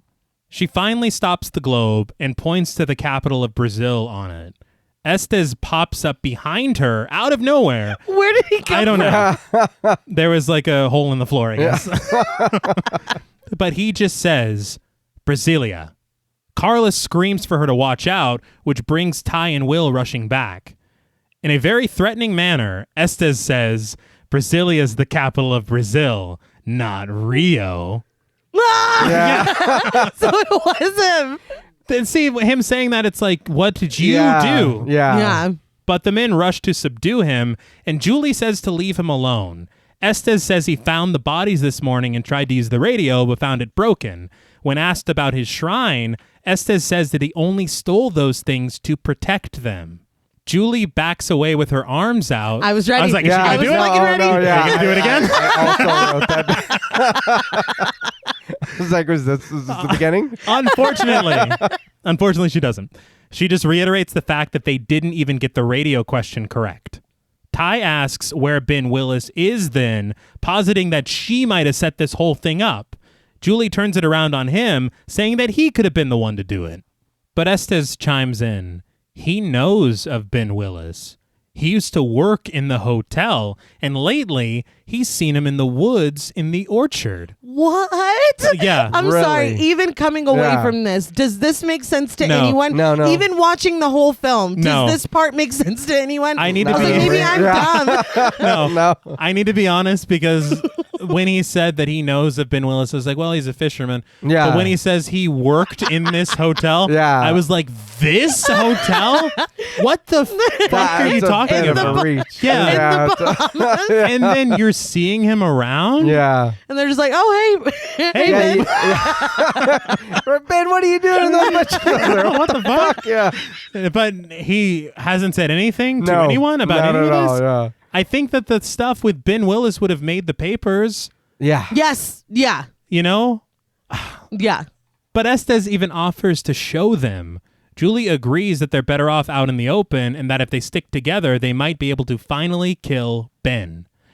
Inside his little boathouse, Paulson drinks and watches a movie on a small television. In stumbles Ray, who asks Paulson to take him to Tower Island. I busted out laughing because this man is alone. Yes. The storm's coming. He's not going anywhere. He's just by himself. Uh-huh. Ray stumble walks in and he goes, "What the hell?" Well, he's got his evening planned. He's watching this old monster movie. I could not fucking stop. He wasn't expecting it. He had his feet up, dude. You're never expecting a surprise when you got your feet up. It fucking killed me. But Paulson says that they're closed, but Ray isn't budging. Paulson's like, have you seen what it looks like outside? But Ray, who is now an action hero, points the gun at Paulson saying, I'm not looking for a weather report. I'm looking for a boat. That was a lot, Ray. None of these people, this is too much. This is entirely too much. I think this is what happens when midstream someone else just starts writing a new film. Yes, yeah. But on their way to the orchard, Estes explains that Ben had a good life here. A wife, a son, a daughter. But one day, the wife went missing, and the housekeeper found blood all over the honeymoon suite in room 201. How many backstories does this man have? Oh, it's an origin story. Yes. Right. Oh. But we already got one in the first one. Well, no, this is a new one. Yeah. They're like, We're going further back. back. This goes back. Yeah. This is the prequel to it. Estes says that they eventually found her body in pieces, with the story being that she cheated on him, but there really is no concrete story to what happened. He says Ben disappeared, as did his children, but now he's back. The group stops in a graveyard where they find the graves of the mother, the daughter, and an empty dugout grave with a headstone covered in red paint. Now, before we get to what that headstone says, I do want to remind everyone that the entire catalyst for I Know What You Did Last Summer was a man who was responsible for Ben's daughter's death. Correct. So Ben killed that man. Correct. And on his way back from killing that man, he gets hit by a car. Yes. So that's how the whole thing started. So I am very surprised to see his daughter's grave in the Bahamas Right. when she was killed in North Carolina. Well, he used to work there, though. Right? But he used to. But To work no, there. but he would never come back there because he killed his wife here. Right. Why would he bury his daughter here? Because he's living in the bushes. And I don't know. He's a complicated cat. And why would Estes not be alarmed to see him here when the last time he was here, he murdered his wife? Yeah. Right. So again, it just, none of this makes any sense. It gets better. Yeah. Because we're going back to that headstone now. Because Julie asks what today is, and Carla tells her it's July 4th. We see the headstone, which reads, Julie James, 1979 to 1998. It's either written in blood or red paint. The rain should be taking that blood away. It should. Yeah. But I do want to point out that the headstone only says the years. I was going to say that. Yeah. So her asking the date makes no sense. There's no date on it. And this is Pennywise behavior. Yeah. To Yes. have the dugout grave in her name. This is hilarious. And I can't remember exactly what it is, but I know in the script it does say July 4th on the grave. Okay. But Ben also, I think he calls her a bitch in blood, which is insane. I don't understand. Why is he coming so hard for Julie too? Does he think that Ray's dead? Does he think He's like, no, I got him. Yeah. Instead of calling a hospital, he was taking that 4-day voyage But exactly. to But the Bahamas. isn't that his motto? If you kill a man, make sure he's actually Yeah. dead. Oh, do as I say. Well, we not as- don't take our own advice. Yeah, no. I don't even do that. But empowered, Julie steps away from the group, proclaiming that she isn't going to die on this island. She holds out her arms, screaming, "You hear me, Ben? If you want me, come get me." Not as good. Not as Yeah. good, and we did not get a spin No, either. no. This is the closest we get, and it's okay. 7 out of 10. Yeah. I was disappointed a little bit. Yeah, I was very disappointed. And the movie will not be getting a 7 out of 10. No. But she says that, and it makes me laugh because it almost sounds like some Game of Thrones shit. Yeah. She goes, "My grave will stay empty." Yeah. All right. I don't know if that fit.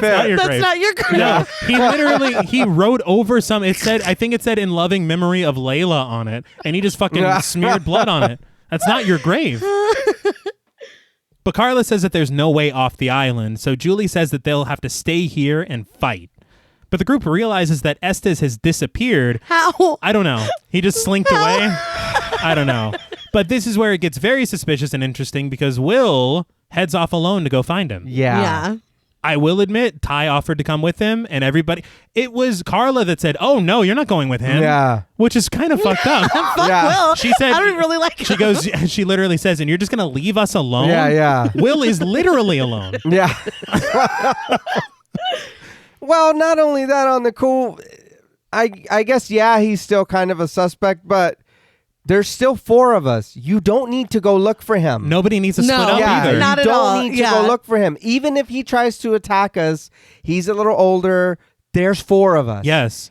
We're okay. Stay here, dude. Why are you running away? I don't know. And Ty's been looking to fight all film. He'll take it. Yeah. He really has. I don't get it either. But after heading back to the kitchen, Julie, Ty, and Carla all grab knives to protect themselves. Ty asks Julie if she's okay when she's staring off into space, and he promises that they're gonna kill Ben. They then try to find a pantry to locate some grub. I guess it's been a while since they've eaten. This has been their whole day. Yeah. I feel like running off of the adrenaline of finding all these dead bodies and then finding out our friend like really does have somebody after her, and now we're in the crosshairs too. I don't know if I would really be feeling hungry. I'm ready for a nosh. Me personally, I'm a little peckish. Well, they stopped for a second, so I'm sure they It's probably catching up. Yeah, they're like, we'll save some for Will. Look at their Fitbit. I burned 5,000 pounds. No wonder. I'm Holy fucking shit. starving. But outside, Will catches up with Estes, who is dragging a boat to the shore. Will is relieved, saying that he should have told him that he had a boat so they can get out of here. But Estes tells them they're not going anywhere and whacks Will across the face with an oar. So he's back to being the bad guy. Right. Yeah. In our eyes, right?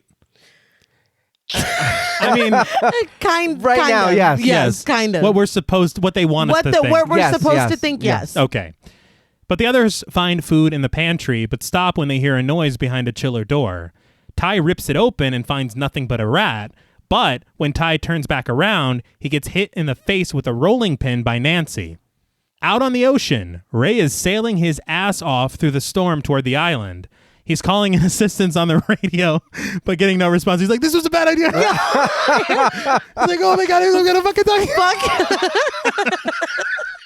Fuck yes, it was a bad idea. You could have called for help from land. Yeah. Why did he wait until he's in the middle of the fucking ocean to be like, "Mayday, mayday"? I don't understand. And also, he probably shouldn't be saying anything because he did steal this boat. Yeah. He did at gunpoint. At gunpoint. Yeah. That's a felony, which never comes up again, by the way. But back in the kitchen, Nancy apologizes for hitting Ty, but blames them for bringing a murderer to the island. Nancy says that she had never seen a dead body before, and Julie's like, "Yeah, get used to it." I'm like, calm down. Yeah. Who was screaming there fucking... Yeah, no shit. You weren't like, "Oh, I guess they've killed Derek." You were like, "Ah!" Yeah. So let's quit Let her trying have a to... moment. But Nancy asks who's doing this, but Ty stops Julie before she can monologue again. He says all he knows for sure is this is the worst vacation he's ever been on. He's tired, he's hungry, he's fucking horny. I was like, you can leave that part out. We know Ty. And personally, he hasn't seen one psycho killer. The fisherman's like, "Well, qu'est-ce que c'est, motherfucker?" And leaps into the frame from behind, jamming his hook through Ty's throat and pulling him up with some kind of superhuman strength Yeah. and dropping him to the floor. Once again, where did you come from? I don't know. Was he in the vent hood or? I just don't understand. But he also lifted Ty in a way that I can't explain. Michael Myers level strength. Yes. Yeah. And it hurts me personally because I feel like they're really trying to make Ben Willis the next big slasher character. But it's not. I mean, and we know time didn't let it work. Yeah. They're trying to make fetch happen. Yeah, and and it's it's just not going to happening. happen. He's just a dude, Yeah. you know? A dude that is very resilient. Yeah. Very true. Oddly resilient. But the women run out of the kitchen and upstairs with the fishermen in pursuit. They then head up a ladder to an attic, Carla almost getting hooked before they can close and lock the door. They follow Nancy to the other end of the attic where they see a skylight, kind of one-way mirror situation that looks into room 201. Julie's like, Jesus Christ, my bedroom. Yeah. Shut up. It's like your bed. You stayed there one night. Yeah. And you all slept together. Yeah. Yeah, So, no, I mean, but the fisherman finally makes his way up. Unfortunately, Carla's leg crashes through the floor, and it's a race against time to get her out before the fisherman adds her to his catch of the day. Thank you. Julie calls him a sick freak, which, all right. That was pretty fucking weak. It was pretty real weak. quick, That's all you had. You're coming for my friend. You've been terrorizing us. Sick freak? Yeah. That's sick freak. that's She what says you it like got? I'm like, No, what yeah. was that dude where he's like, I'm gonna say it. Oh, yeah. I'm. I don't care that you're a sick freak. Oh, fuck. shit. It's like that's not giving what you thought it was Yeah. No. going to. And I will explain because they cut something from the script right here that makes that line make more sense. Oh, Is it okay. something pervy with the skylight? It's, yes. Is that I never even thought about it until you mentioned it right now when we're sitting here. Is that how he caught his wife? Yes. Oh, okay. Yeah. See, if they all would right. have fleshed that Yeah, out more, that- because yeah. I'll be honest, the whole story with Estes, it really went in one ear and out the other because Oh, we no, never yeah. hear anything No. else about it again. There's a line in the script before what's about to happen. Okay. Where Ben is talking about watching his wife with a bunch of other men Okay. Yeah. through that skylight. And he says, and it was fun watching you too. And she's like, you sick freak. But I wasn't even doing anything. Yeah, I was Yeah, gonna she's say like- she didn't do anything. So No. Ben's a cuck? Yeah, I know. She kind of I like don't know. farted and then he was just looking at her. He's like, bitch, you nasty. Yeah, I did not see you brush your teeth one time. Yeah. But I think it makes more sense there because if we're just watching this and he busts through the door, Yeah. call him a motherfucker. Yeah, exactly. Yeah, it just it's felt really weak. weird. Ty's been dropping all kinds of motherfuckers all Exactly. day. This is an R-rated film, but with that, I was like, all right, but then don't cut that out. Yeah. And I feel like that gives more to Ben too. Like Yeah. there's this added like level of like depravity or something. Like Right, I don't know. The whole thing falls flat. Yeah. And that would have helped a little bit. I think honestly anything with Ben because Ben did have a moment in the first film Right. where he had that great line, you know, you should be hanging out and fucking running over people and getting away with Yeah, murder. yeah, yeah. All that stuff. But Yeah. he says like He's got nothing nothing in this film. Yeah, he's got nothing. So at that's all. why I thought they were trying to make him like a slasher thing. He really Yeah. just communicates with like blood messages. yeah. Yeah, we get it. You still know. I'm very cool. All right, Ben. Got anything else to say? Or 1979 to 1998? All right. Cool, cool, cool. Yeah, very cool. But anyway, they're able to get Carla free from the floor. The fisherman lunges for Carla, and they both fall through the skylight and onto Julie's bed. Their little struggle continues off the balcony and onto the ceiling of a greenhouse. Hold on 1 second. Okay. Because they fall onto the bed. Carla rolls off of the bed. Then she climbs back on the bed To go the other way. to crawl past Yeah. the fisherman. Yeah. Yeah. I was like, "What the fuck are you doing?" Have you ever been chased before, dude? I had to stop the movie Uh-huh. and ask your sister, did she really just crawl over Yes, that she bed? did. She did. You got on the floor. Why didn't you just go around him? Great question. Yeah, or head for the front door instead of the Yeah. balcony. There's more Yeah. ways out this Literally way. anything. I don't know. Anything Yeah. but what you did. But Julie breaks away from Nancy when she suggests that they just leave Carla for dead. Carla looks around, taking very cautious steps on the glass ceiling of the greenhouse as it cracks beneath her feet. She eventually loses her footing and just falls through the glass. That was funny to me because we're focused on like her feet. Every time she takes a step, it cracks further. Yeah. And then she just fucking falls backwards and crashes to Yeah, not another even- set of Yeah. glass. It's like she was going to fall either way. Yeah. This is- Damn it, Carla. This is just what happens. But Julie and Nancy rush out to find and help her, but we see her pull herself up from the potted plants that broke her fall, which is exactly what we want to fall on when we Right. fucking jaggedy pots. But she tries to make her way out and the door is locked. Julie and Nancy meet up with her, but are separated by the door. Nancy rustles through her keys trying to find the one to open it, but behind Carla, another door opens. The fact that we didn't even try that other door. No. Yeah. And we're just going to stand here patiently and wait. She did the 50-50 thing that I do with the soup or salad in a restaurant. Okay, but when you order the soup and they're out of soup, just get the salad. All right, like that's the a good door's one. locked. Let's try this one. That's true. She chose salad twice. No, I said salad. Yeah. But the fisherman has clearly returned, and tension builds as he makes his way over, and Nancy still tries to get the key to open the door. Did he release those doves? Or like when he opened the door, there I was think some the birds were like, fuck this. Like as soon as he walked in, they flew I away. felt like he did a Chris Angel. I was going to say, I I think he's the mind freak. But fed up, Julie grabs a nearby fire axe and just smashes the glass enough for Carla to climb through. The fisherman hooks Carla's very clean shoe, Yes. but they're able to get away and head for the storm shelter. I feel like we could have broken that glass before Yeah. Yeah? instead of going through an entire fucking key ring of keys. Also, she's holding the axe and he's literally like reaching out with the hook. Get cut him. his fucking Yeah. arm off. Get him. Cut his arm off. That was my note. Why She's didn't just she take like a swing at his "Ah," arm? and I don't know. runs. Yeah. But once they make it inside the storm shelter, Nancy searches for the emergency light. Carla calls for Julie, who tells her to just grab hold of her hand. Carla's like, I am holding your hand. Yeah. Well, if you're over there, Julie tells her that she is not, and the light switches on to reveal the corpses of Brooks, Titus, Derek, and Olga, whose hand Carla was somehow holding. you thought that was my hand. That is a cold, please, dead hand. Please don't let me walk around like that. If that's what I feel like, Then- yeah, We got Say a problem. something. yeah. But the women scream loudly and scream even louder when heavy footsteps make their way into the shelter. It's revealed to be Will, who is holding a chunk of wood and rushes the women out.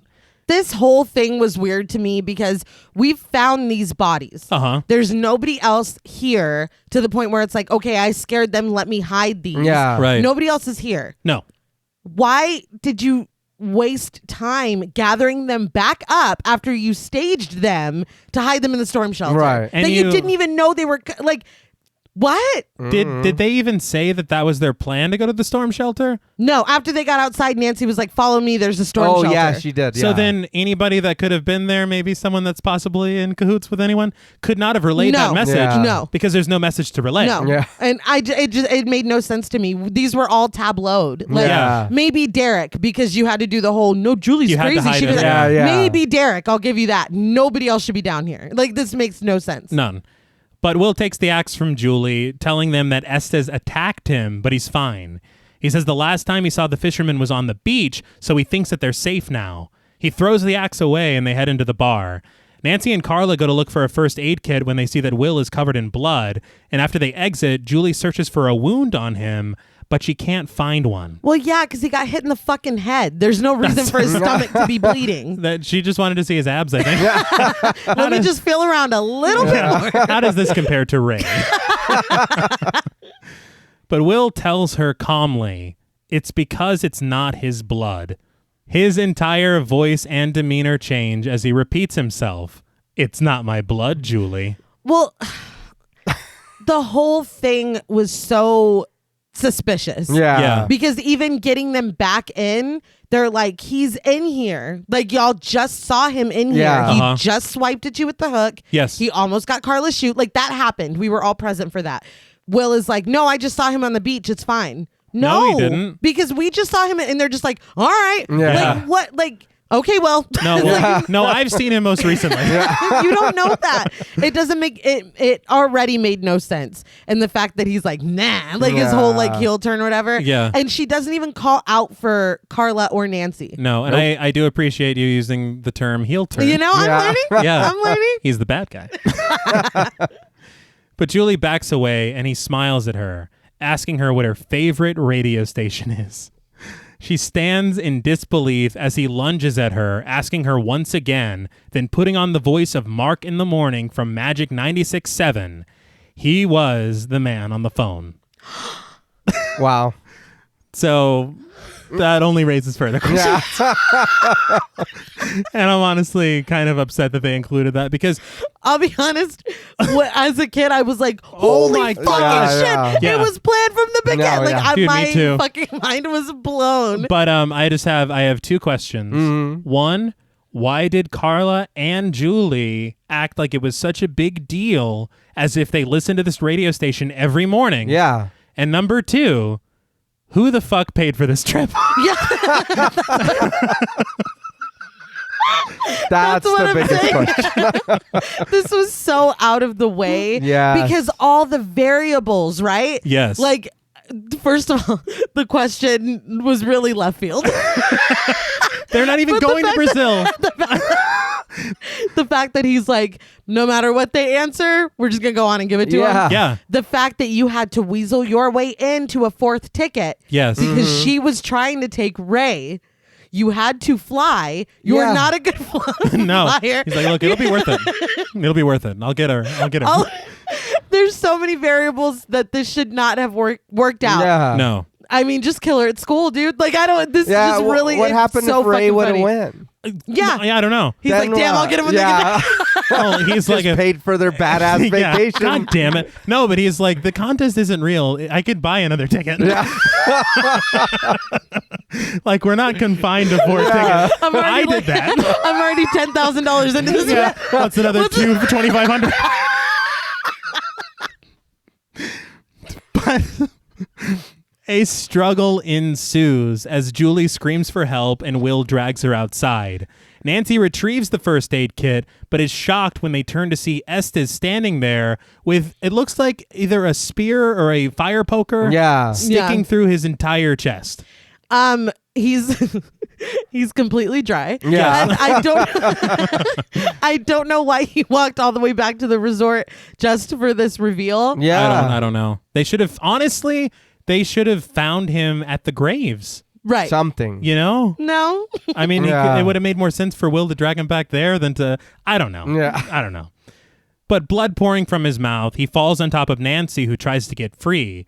The fisherman walks into the room, pushing the fire poker or spear down further so that it impales Nancy too, killing her. That's why he needed to be here. That's all. Yeah. Yeah, they needed another on, body. man. Yeah. That was it. Come on. He then turns his sight to Carla, who promptly tries to run away, but crashes through glass and shells when the fisherman swipes at her. But outside, Will drags Julie toward the grave, calling her selfish and being totally annoyed by her constant complaints. He tells her that she's just like the rest of them and thinks that she can get away with murder. She then pulls the knife that she snagged from the kitchen and slices his arm, and he screams hilariously into the night. The fact that you're not going to try to jam it into his You fucking just slice side. his arm We're a just little going to bit. slice his arm a little bit. That made me so angry. Yes. He had no idea you had that knife. No, dude. And from the angle he was dragging her in, his neck was completely Yeah. open. Wide Yeah. open. You don't even need to do the whole I'm gonna slice your neck open. All you needed to do was Jab it. slide it Yeah. in the Yep. side of his neck all And the way then- in once and pull it out. That's it. He would have stopped everything he was doing. He wouldn't even really know what was going on. Nope. He's bleeding out while you're going to rescue He your didn't friend. know you had the fucking knife. Why No. did you Yeah. scratch his No, arm? you had the I don't upper know. You hand. might as well have just scratched his arm with your hand. Yes. Yes. Yeah. But I would Seriously. have done the same shit. But he does react very big. Yeah, he does. Yeah, he Like, does. it's not even that bad. Like, she didn't stab your neck, dude. But it turns out to be all for naught because he flatly says, "Why'd you do that?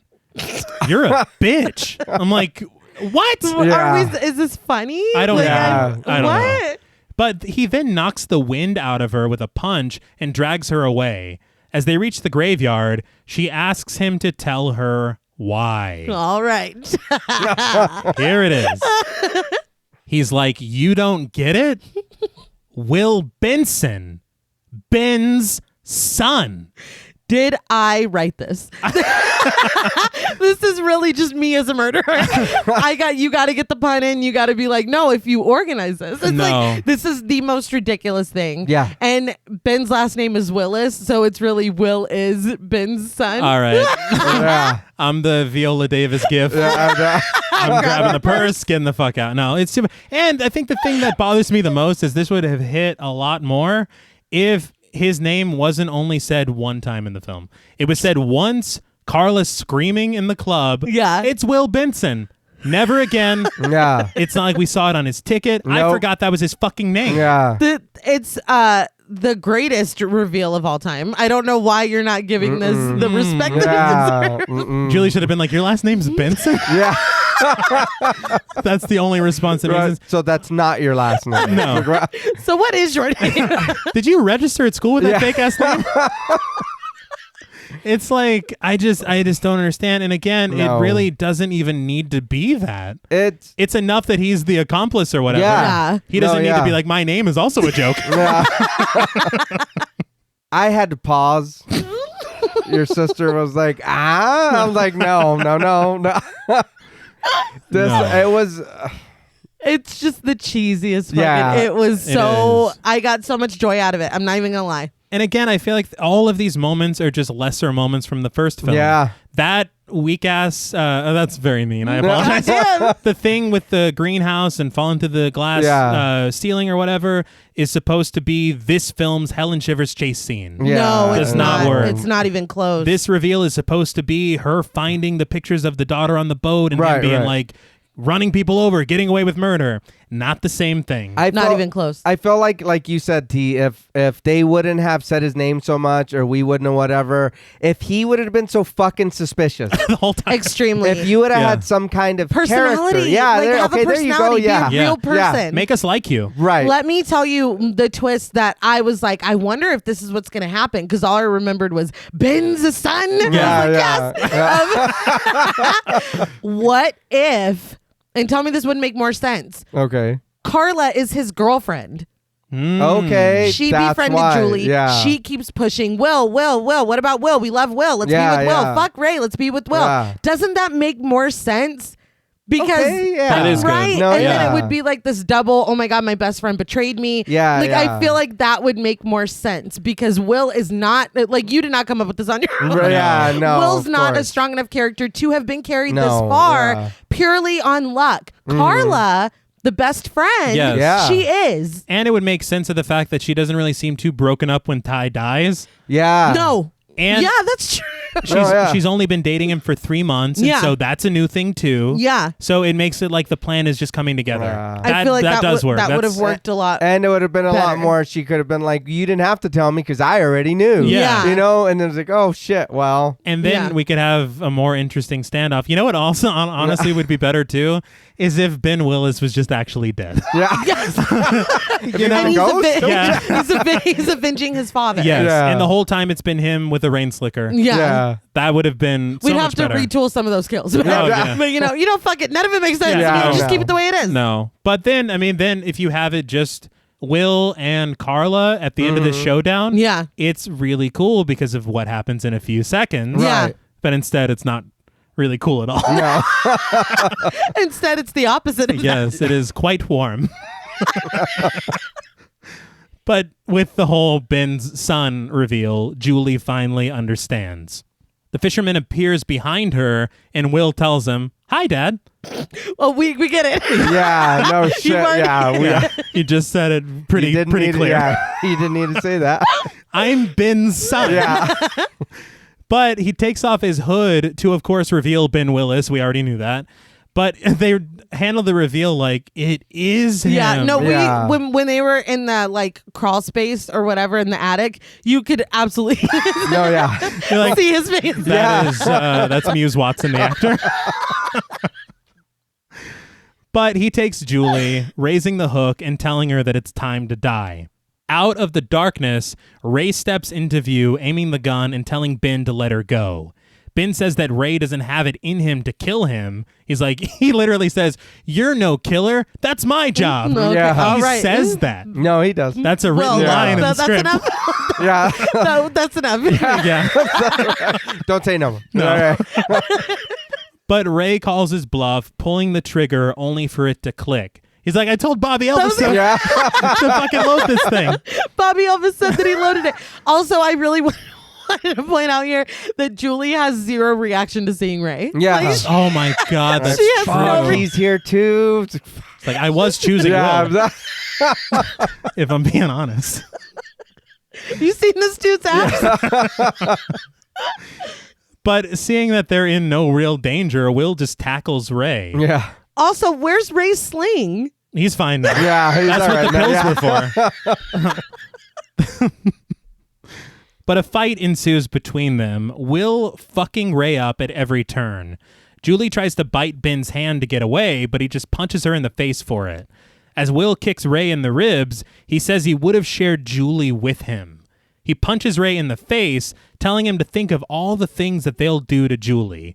I will say, when he does punch Ray in the face, he spits out a mouthful of blood, and it looks pretty good. Yeah. In the rain, I thought it was a pretty good shot. No, yeah. But he then stands Ray up to get hooked by Ben. Ben takes a goddamn running start. But at the last moment, Ray bows Will in the face and gets out of the way, the hook finding a home in Will's chest. You did say heel turn earlier. Yeah. This reminds me in professional wrestling when someone goes, a tag team partner's holding the arms, somebody goes to hit him with a fucking chair, and then they duck out of the way. You see the move coming. Oh no, yeah. The entire time. Oh no, that was totally his fault. Like, Yes. I know you say run, Yes. but He's no Julie James. no, it was very telegraphed. Yes, it was. The whole time I'm like, well, he's going to get out Yeah. of the way. Oh no. Yeah. Will's like, Papa? Yeah. That's the thing, is that Will falls to the ground dead, and Ben just screams in agony. Yeah. Ben's like, I'm a monster. And he this part made me laugh out loud because he raises the hook to Ray, who just wriggles in fear on the ground. He doesn't try to defend himself. He just kind of curls up into a shaky little ball. He's like, someone's gonna Yeah. come. They'll save me. But this is when Ben is immediately shot from behind. Julie fires the gun several times, each shot moving Ben closer and closer to the open grave until he falls in. I do have to say that her teeth are clenched, but we hear her say, just fucking die. And her mouth says none of it. Why didn't the gun work for Ray? I think Ray didn't cock it. Yeah. That's my guess. Ray? Yeah. But here's my problem. Huh. That's a Colt revolver. Yes. That holds 6 shots. Mm-hmm. So either if one misfired or there was nothing in the chamber, that's why it didn't work for Ray. That leaves 5. She shot this man 8 times. Well, she's I counted them because I rewinded it to Right. make sure. she's so fast that she ran to get more bullets, ran back. And she's like Holy Fry when shit. he had his Yeah. 300th cup of coffee. Yeah. You think that she didn't Yeah. reload it, but she did. Well, remember My we said mistake? that she was Sonic the Hedgehog? Yeah. Oh yeah. Remember when she hit that chicken on her I rings falling? apologize. You Our eyes can't even perceive it. How No. fast she is. Yeah. She's so fucking fast. I just underestimated her fastness. But she does continue pulling the trigger even after it's empty. Ray then gets up, stands with Julie, taking the gun from her as rain fills the grave and Ben's body is covered in mud. So I read in an interview with Vulture, I'm not sure when it happens, but Muse Watson said that during this scene, he broke his toe. Oh shit. And that he just continued on as if nothing happened. And then he gets a phone call, which just shows you how fake talk show television is, where it was the Jerry Springer show and they wanted him to play a guest on the show.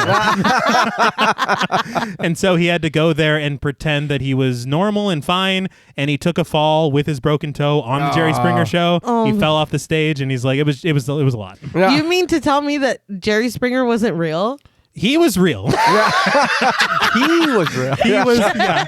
Jerry Springer was Yeah. The show was bullshit. But the next morning, Julie and Ray make it back to the hotel to find a helicopter from the Coast Guard arriving on the scene, telling them over the speaker to remain where they are and that the rest of the team will be here shortly. Surprisingly, Carla steps out of the hotel and meets up with them, Julie giving her a hug, happy to see that her friend survived. Yeah. Thanks for looking for me, Julie. Yeah. Again, surveying this resort. This was just a lot of work for the Willises. Yeah. I just really It can't get over. makes no sense. I can't get past it. There had to be fucking blueprints of where they would be, Yeah. the coordination. My thing was always that it just would have been so much easier if Will was working alone. Your theory Carla. is 10 times better. Yeah. But that, I think, having been actually come back, Right. that seems like a lot. I think you start with the notes, which was what the first film really leaned on. Yeah. Because there's like no fucking notes in this except one. Surprised. I don't know. I think, and my whole thing I did want to say about Carla surviving is that this means that she crashes through those shelves. Ben is advancing on her, but then he's like, "Oh shit, I got to be at the gravesite," and he runs away. Well, yeah, they had an itinerary. Which, makes They had a plan. it makes no. I'm glad. I'm glad she survived. I am. It doesn't make sense. But it doesn't make sense. It doesn't make sense. She didn't take her belonging away from the altar. Oh shit. Okay, yeah, so that's what I wanted to talk about as well. They're the only two that survived. Will didn't have anything Yeah, there. he didn't have one. Ty there. took his back. Yeah. Her hair tie and her toothbrush stayed on the altar. So really, a fucking thank you to Estes is in order. Yeah. Yeah. I really never thought about that. Yeah. That's actually very good. And it fucking at least gives some Brings it back. credence Yeah. to doing any of that. But Carla looks at Ray and says, "Good old Ray." He's like, "Hey, Carla." Yeah. You got to Yeah. Ray's back. I know he Ray's didn't back help a lot, but he did help enough to keep them alive. That is He brought the gun. that is true. He interfered enough What I to where love. they were able to survive. He's like, while he's busy kicking my ass. Yeah. Like, grab the gun, babe. Oh, Yeah. shit. He gave him the distraction. Yeah. But Carla has one condition. Of their time in the Bahamas, let's not tell anyone that it rained the entire time. Yeah. Julie agrees. She's like, it'll be our little secret. Yeah. Much like the secret I kept from you. Yeah. That almost got Our you entire killed. friendship. But sometime later, Julie arrives home at a new house that she shares with Ray, who I'm assuming is either her husband or her fiance. Right.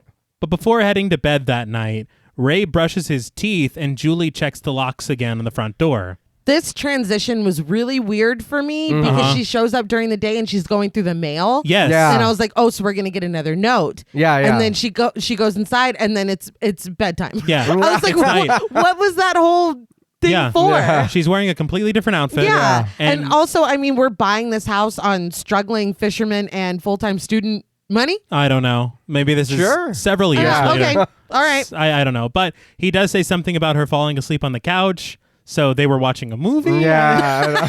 Sure. And he's like, I'm going to go brush my teeth. But it makes me laugh because as she heads to bed, Ray leans his head out. Now, there hasn't been a lot of character in this film. Yeah. No, I feel like I understand Ray Yeah, as a yeah. character, but he... Solely from the first film. Yes. though. Yeah. This film, No, not yeah. so much because No. he's fucking, you feeling lucky, punk, Yeah. in this one, which I do not understand. But as she goes to bed, into the bedroom, Ray leans his head out of the bathroom door and he goes, "Don't you go to sleep, girl." And I'm like, what? Ty possessed. Yeah. I don't I am horny. I don't understand. I don't Get it in understand. somewhere. It's like someone's banging. Yeah. Someone's fucking banging today. I just don't understand. But the way that he said it, I was like, this is just not even Ray. But then I'm Yeah. like, well, this movie didn't really have any characters at all. Yeah, who really Yeah. is Ray? Also, he's holding his arm up against his body like he's still wearing a sling, but he's not. I thought Yeah. that was weird. I didn't too. even catch that. So how long? Wait, so they bought a house in a month? I just figured that he held up like that and he's fucking. just stuck that way. Yeah. I'm very confused by all of this. But Julie lies in bed looking at her wedding ring, but she gets out of bed when she hears a noise. She passes Ray in the bathroom, who finishes brushing his teeth. He remarks, "I love this thing." Yeah. Did electric toothbrushes just come out? I don't He's know. really fucking No, yeah. impressed. I better not fucking see like a special thanks to Crest in the, Yeah, no shit. the end credits or something. Oral B or whatever. Yeah. But he stays in the bathroom as Julie makes her way to a dark room next door and looks through the blinds. She closes the opened window, not noticing the muddy footprints nearby on the floor. I was like, so it's his ghost? I don't know. Because the She- window's open and then the bathroom door slowly closes. I was Yeah. like, so are we like going to supernatural like how many times are we killing this man? Yeah, no shit. And And he's he can not come dying. back. Like, it's fucking weird. But making her way back to bed, she sees that her closet is now open. She sits down on her bed, trying to calm herself instead of freaking out. She then sees a nearby chair with a stuffed bear on it rocking on its own, and then glances into a mirror to see Ben in full fisherman garb under her bed. He grabs her by the ankles, pulling her underneath. We cut to black, and the credits roll. So, what did you guys think of I Still Know What You Did Last Summer? So real quick, he was shot more times than Mike. Yeah. So is he a ghost now, or? I don't think he was meant to be. I think it's just a really fucking bad ending. Is it a dream? That's what I was going to say. Him saying you fell asleep on the couch. Oh, so you're still asleep. It's like, don't go to sleep again, girl. You're still asleep. He's like, I'm serious. You've been having fucking night terrors. That's what would, I guess, Ray. Is Maybe. that a character? Or I don't... Like you... Right. Yeah. Yeah. You're like, totally different in my dreams. In her head, yeah. It's true. You never called me girl. And if this is a dream, him holding his arm like that, it's a weird memory. That's the last way she still remembers him. That's a good idea. It's a good point. I think we're giving it too much. Yeah. Well, she arrived home in the middle of the day. Did she dream dinner too? Like what? Yeah. We missed that part. I don't understand. No, it's weird. It's very weird. I think it's just a bad ending. It is. Like just like the first one. It's a bad ending. Yeah. So overall, the movie, I don't even want to say hate enjoyed, because it's not hate. It was more confusion and sadness about what they did with the movie, how weird it was. And it's just, I will watch it again though. That's weird. Yeah, I will watch it again, but I think it's only to laugh. Yeah. And like, what the fuck? You know what I mean? But because there's a lot of silly shit, inconsistencies. Yes. The story's weird. But I mean, I can't even be like, you know what I mean? This movie was terrible, because I mean, I'm saying I'm going to watch it again. You know? Yeah. So it's even weird to put a good or bad label on it. Like, I don't even know what to, I am just like, it's okay. You know what I mean? It's a movie. Yeah, it's a movie. Yeah. It is not a good movie. The thing is that I will probably watch it again as well. Mm-hmm. I had so much fun watching this. I laughed out loud alone a few times. Mm-hmm. It was really fun revisiting this movie that I loved so much when I was younger and being like, what? Yeah. Yeah. I feel like it is a really unnecessary sequel though, because it doesn't add anything to the story. Nope. That doesn't make it more confusing, because it stacking it up against the backstory that we got in the first film, it doesn't even gel. Like, it doesn't even make sense. It's too long. That too. It's too long. It is way too long. Yeah. Ben's son, chef's kiss. That's the most ridiculous. No, I think I think the chef spit in our food. You got it back. Chef's revenge. It's really the funniest fucking reveal that I can think of, honestly. It is. And y'all did that, and you were like, "This is gonna blow everybody's tits off." Yeah. And you know, when I'm 10, however, like 9, 10, it did. Yeah. No, not anymore. I will say my tits remained where they are. Right. No, this is a lot of fun. It is, I think I said at the top, it's a hot mess. Yeah. It's good for all the wrong reasons. Mm-hmm. It's so bad, it's good. Like, it was fun as fuck to watch, but it is a bad movie and a bad sequel. Yeah. I will say I want to, again, be clear. It's been a long time since we've covered a movie that none of us liked. Right. And so I do want to be clear again. This is our opinion. Yeah, these are our opinions. No, Yeah. absolutely. If you enjoy this movie, I am very happy for you. Hey, but on the cool, we can't even say that, because I mean, I know I speak for myself, but I mean, I enjoyed it still. Yeah. It's so much fun. It's so fun. My thing is that I, like Nate had said, enjoyed it for all the wrong reasons. No, yeah. Because if this was really their best foot forward, I'm very confused. Yeah. You know, and so and I know that there are people that genuinely enjoy this one, and that warms my heart. Yeah. Makes me smile. Yeah. Not for me. Yeah. As a film to enjoy that way. No, but I No, love. no, yeah. If you love it, I love that. Yeah, Yes. you like it, I love it. That's Fantastic. fine. Yeah. For me, no. Not as much. It does not hold up. It kind of shattered what I thought of it as a child, which Yeah. is nuts. Yeah. Because nostalgia is a very powerful thing, but they fucking kryptonited my fucking nostalgia. Yeah. And I've never seen it happen like that before. So I'm kind of flabbergasted, but it just really feels like a disservice to what came before, like you said, Yeah. where you had all these characters and this is what you've done with them, you know? And I hate to say, for me, it kind of just feels like a cash grab. Yeah. No, yeah. It does. But I guess that can lead us into ratings. I'll say on the positive side, the cast is really good. Yeah. Oh, yeah. I love seeing a diverse cast in a horror film. I will say it's cool to see these characters again, even if they don't act like themselves like nearly at all. It's a slasher film. I enjoy those. Yeah. I'm really running out of I will say some of it is pretty fun, even if most of the fun is completely unintentional. Yes. On the negative side, I will say they kind of abandon everything pretty much that made the first one good. Yeah. No real memorable moments like with Helen Shivers, the Yeah. chase. I think about that chase. I'll say it, It was you know. great. Part of me wants to say it's one of the best chase scenes of the 90s. Part of me wants to say it's one of my favorite chase scenes, period. Yeah. It's great. And there's nothing like this in here.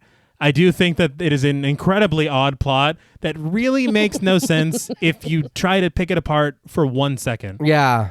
Because the idea that they planned all of this, they paid for the tickets. That's where I get lost. Yeah. You booked the hotel. Yeah, there will be 4. And fucking Brooks said that this is for the radio contest. Yeah, yeah. So he's like, hi, it's Mark in the morning. Yeah, We got- you stayed in character Yeah. to do all this shit. We've got 4 contest winners Yeah. coming in at 96.7. It's like, what the fuck are you doing? I want to see that scene. Yeah, no shit, right? Because they knew about it. Yeah. I think John Paul said it up at the top, but it really feels like they were like, we have this location, we have to find a way to to incorporate it. Yeah. Like it really feels like this was written around this resort. Honestly. Because it just doesn't fit. It doesn't fit. But I'll say this. There's a ridiculous twist ending with Ben's son.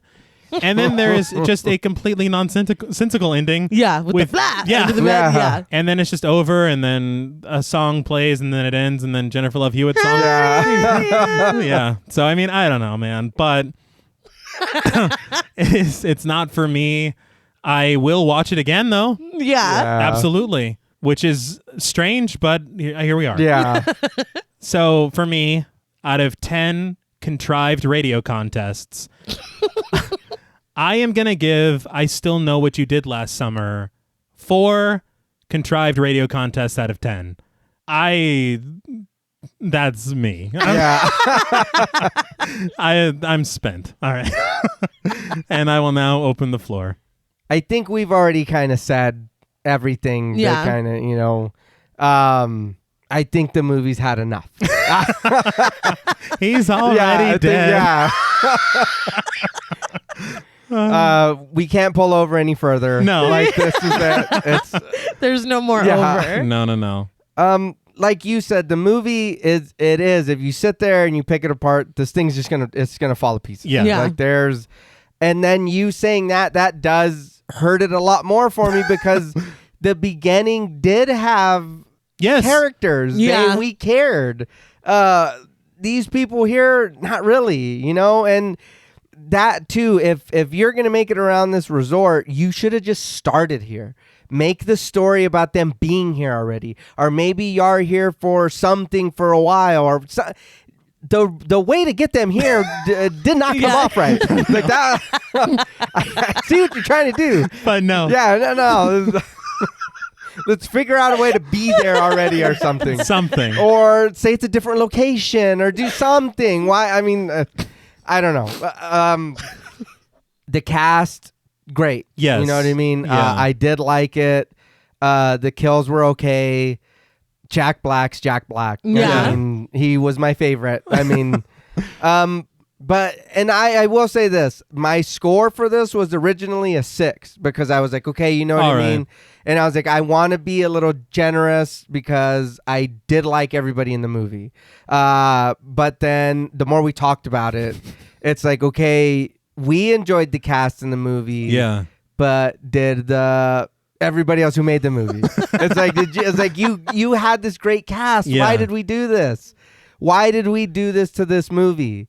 Like you said, the first movie, even with her spinning and running and all that and all the funny shit, the movie was still good. And the story made sense. Yeah, there was a story. And then for us to get a different origin story again to what? Supersede the one that we just got? How much has this man been through? What the fuck is that? I'd be fucking hooking people too. Yeah, no shit. Oh, so now we don't feel bad that he's a killer. Okay, fine. I don't even understand. Yeah, it's like, oh, fine. Let him do what he does then. And honestly, if you think about it in the first film, he's almost kind of a sympathetic character. Yeah. He was avenging his daughter's death, and then he was run over. Yeah, and they were like, whoop, and just throw him in the water. Yeah. Like, I'd be pissed too. Mm-hmm. But I mean, no, yes, 100% agree with you. But it did kind of bring my score down. But like I said, for me, it is one of those, it's so bad, it's good movies as well. So I kind of got to stay in the middle. Okay. So for me, on a scale from 1 to 10 contrived radio contests, I'm going to give I Still Know What You Did Last Summer a 5 out of 10. I'm only staying in the middle because I know it's bad, but it's also funny enough to where I will watch it again. That's a fair point. And I know it shouldn't be that funny, but it's just so ridiculous and silly. It's like, okay, sure. Why you know not? what I mean? Yeah, why not? You got it, boss. Yeah. I could not agree more. I'm laughing because I also came with the 6. Yeah. And probably, I don't know, they hadn't even left for the Bahamas yet. And I was like, this is not a 6. Yeah, no. Yeah, no. I love Gonna have to retool that. Yeah, oh no, yeah. It's difficult for me because I do have so much fun watching it and had so much fun talking about it. But why did I have fun? I had fun because this movie makes no fucking sense. Yeah. You had fun in spite of the movie. Exactly. So it's a really difficult movie to rate because it's like, yeah, my score makes it look like I don't like it, but I actually do. Like, this is actually very fun and ridiculous, but like you said, it's fun and it's good for all the wrong reasons. And I do want to give credit for the most fucking ridiculous I will never get over it. No. I will never get over it. Just thinking about it, that this went through every stage of development. You're like giggling. Because it's something I would write. Like it's so but bad. It's something you would write in middle school. Yes. It's just the funniest fucking thing in the world to me. The fact that you did it. Like you went all the way with that. They filmed it. Yeah. I'll just never get over it. And I feel like I really regret the fact, even though I made it up in my own head, that Carla wasn't involved. Right. Because the motivations for her character make no sense, and that would have made them make a little bit of sense. I think it would have fixed a lot of things. Yeah, there's a lot of things where it's like, oh, but what if we took that and we did this with it? And really just nobody in any of these meetings and any of the process was like, they're just like, no, send it through. Yeah. Like, it's fine. Like, we need to release this as soon as possible. Yeah. Trying to make more of that fucking money.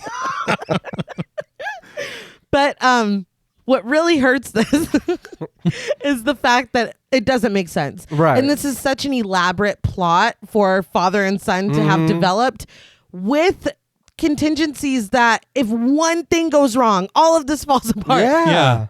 And I would like to point out that at some point, Ben he swims out of the water, he gets recuperated, and he's like, son.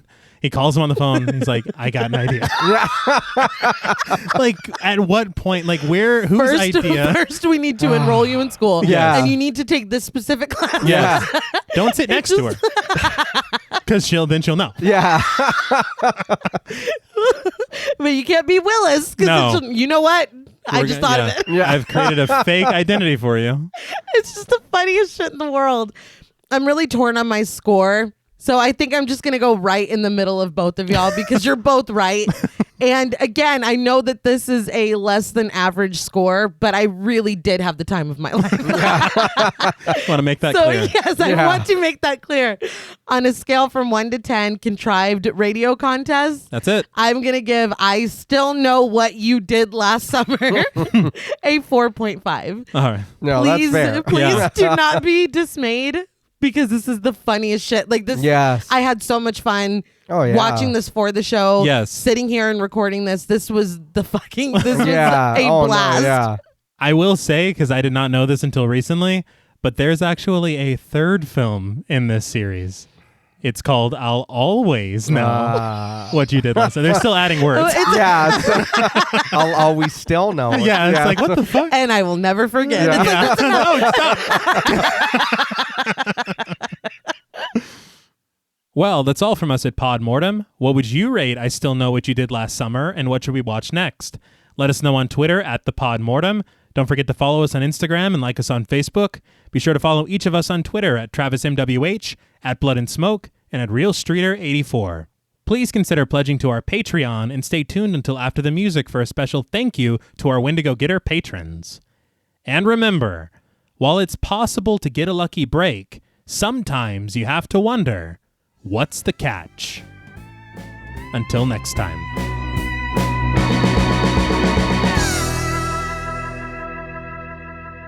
Thank you for staying tuned. We want to give a very special shout out to all of our Wendigo Getter patrons. Woo, Yeah. yeah. Thank you.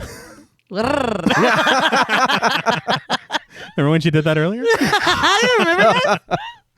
Special thank you to Chris Ontiveros, Kristen Lofton, Megan Martinez, Kimberly Bass, Sophie Hodson, Anthony Jerome M., Jordan Nash, Kent Morton, Guy54, Lala Tamez, Travis and Nisa Hunter, Miguel Myers ATX, Jennifer Perez, Pierre Lombard, Allison O'Neill, Carissa, TJ and Angie Bronson, Gabrielle Trevino, Spooky Mom, Andy Teague, Applin Ontiveros, Karima Rhodes, Antonio Huerta, Kimberly Kleindienst, Will Brown, Sydney Smith, Osvaldo Soto, Jonathan Booth, Bobby Holmes, Donna Eason, JD Rizak, Molly Gerhart, Armand Spasto, Aaron Aguirre, Eggy, William Barry, Brittany Ramatar, Charity Oxner, Amanda Six, Mandy Rainwater, Eden, Jordan Roberts, Dylan, Melissa Sierra, Holly Bryan, Jordan Blevins, Michelle Moore, Liz Heath, Spencer Montalvo, Pancake the Panda,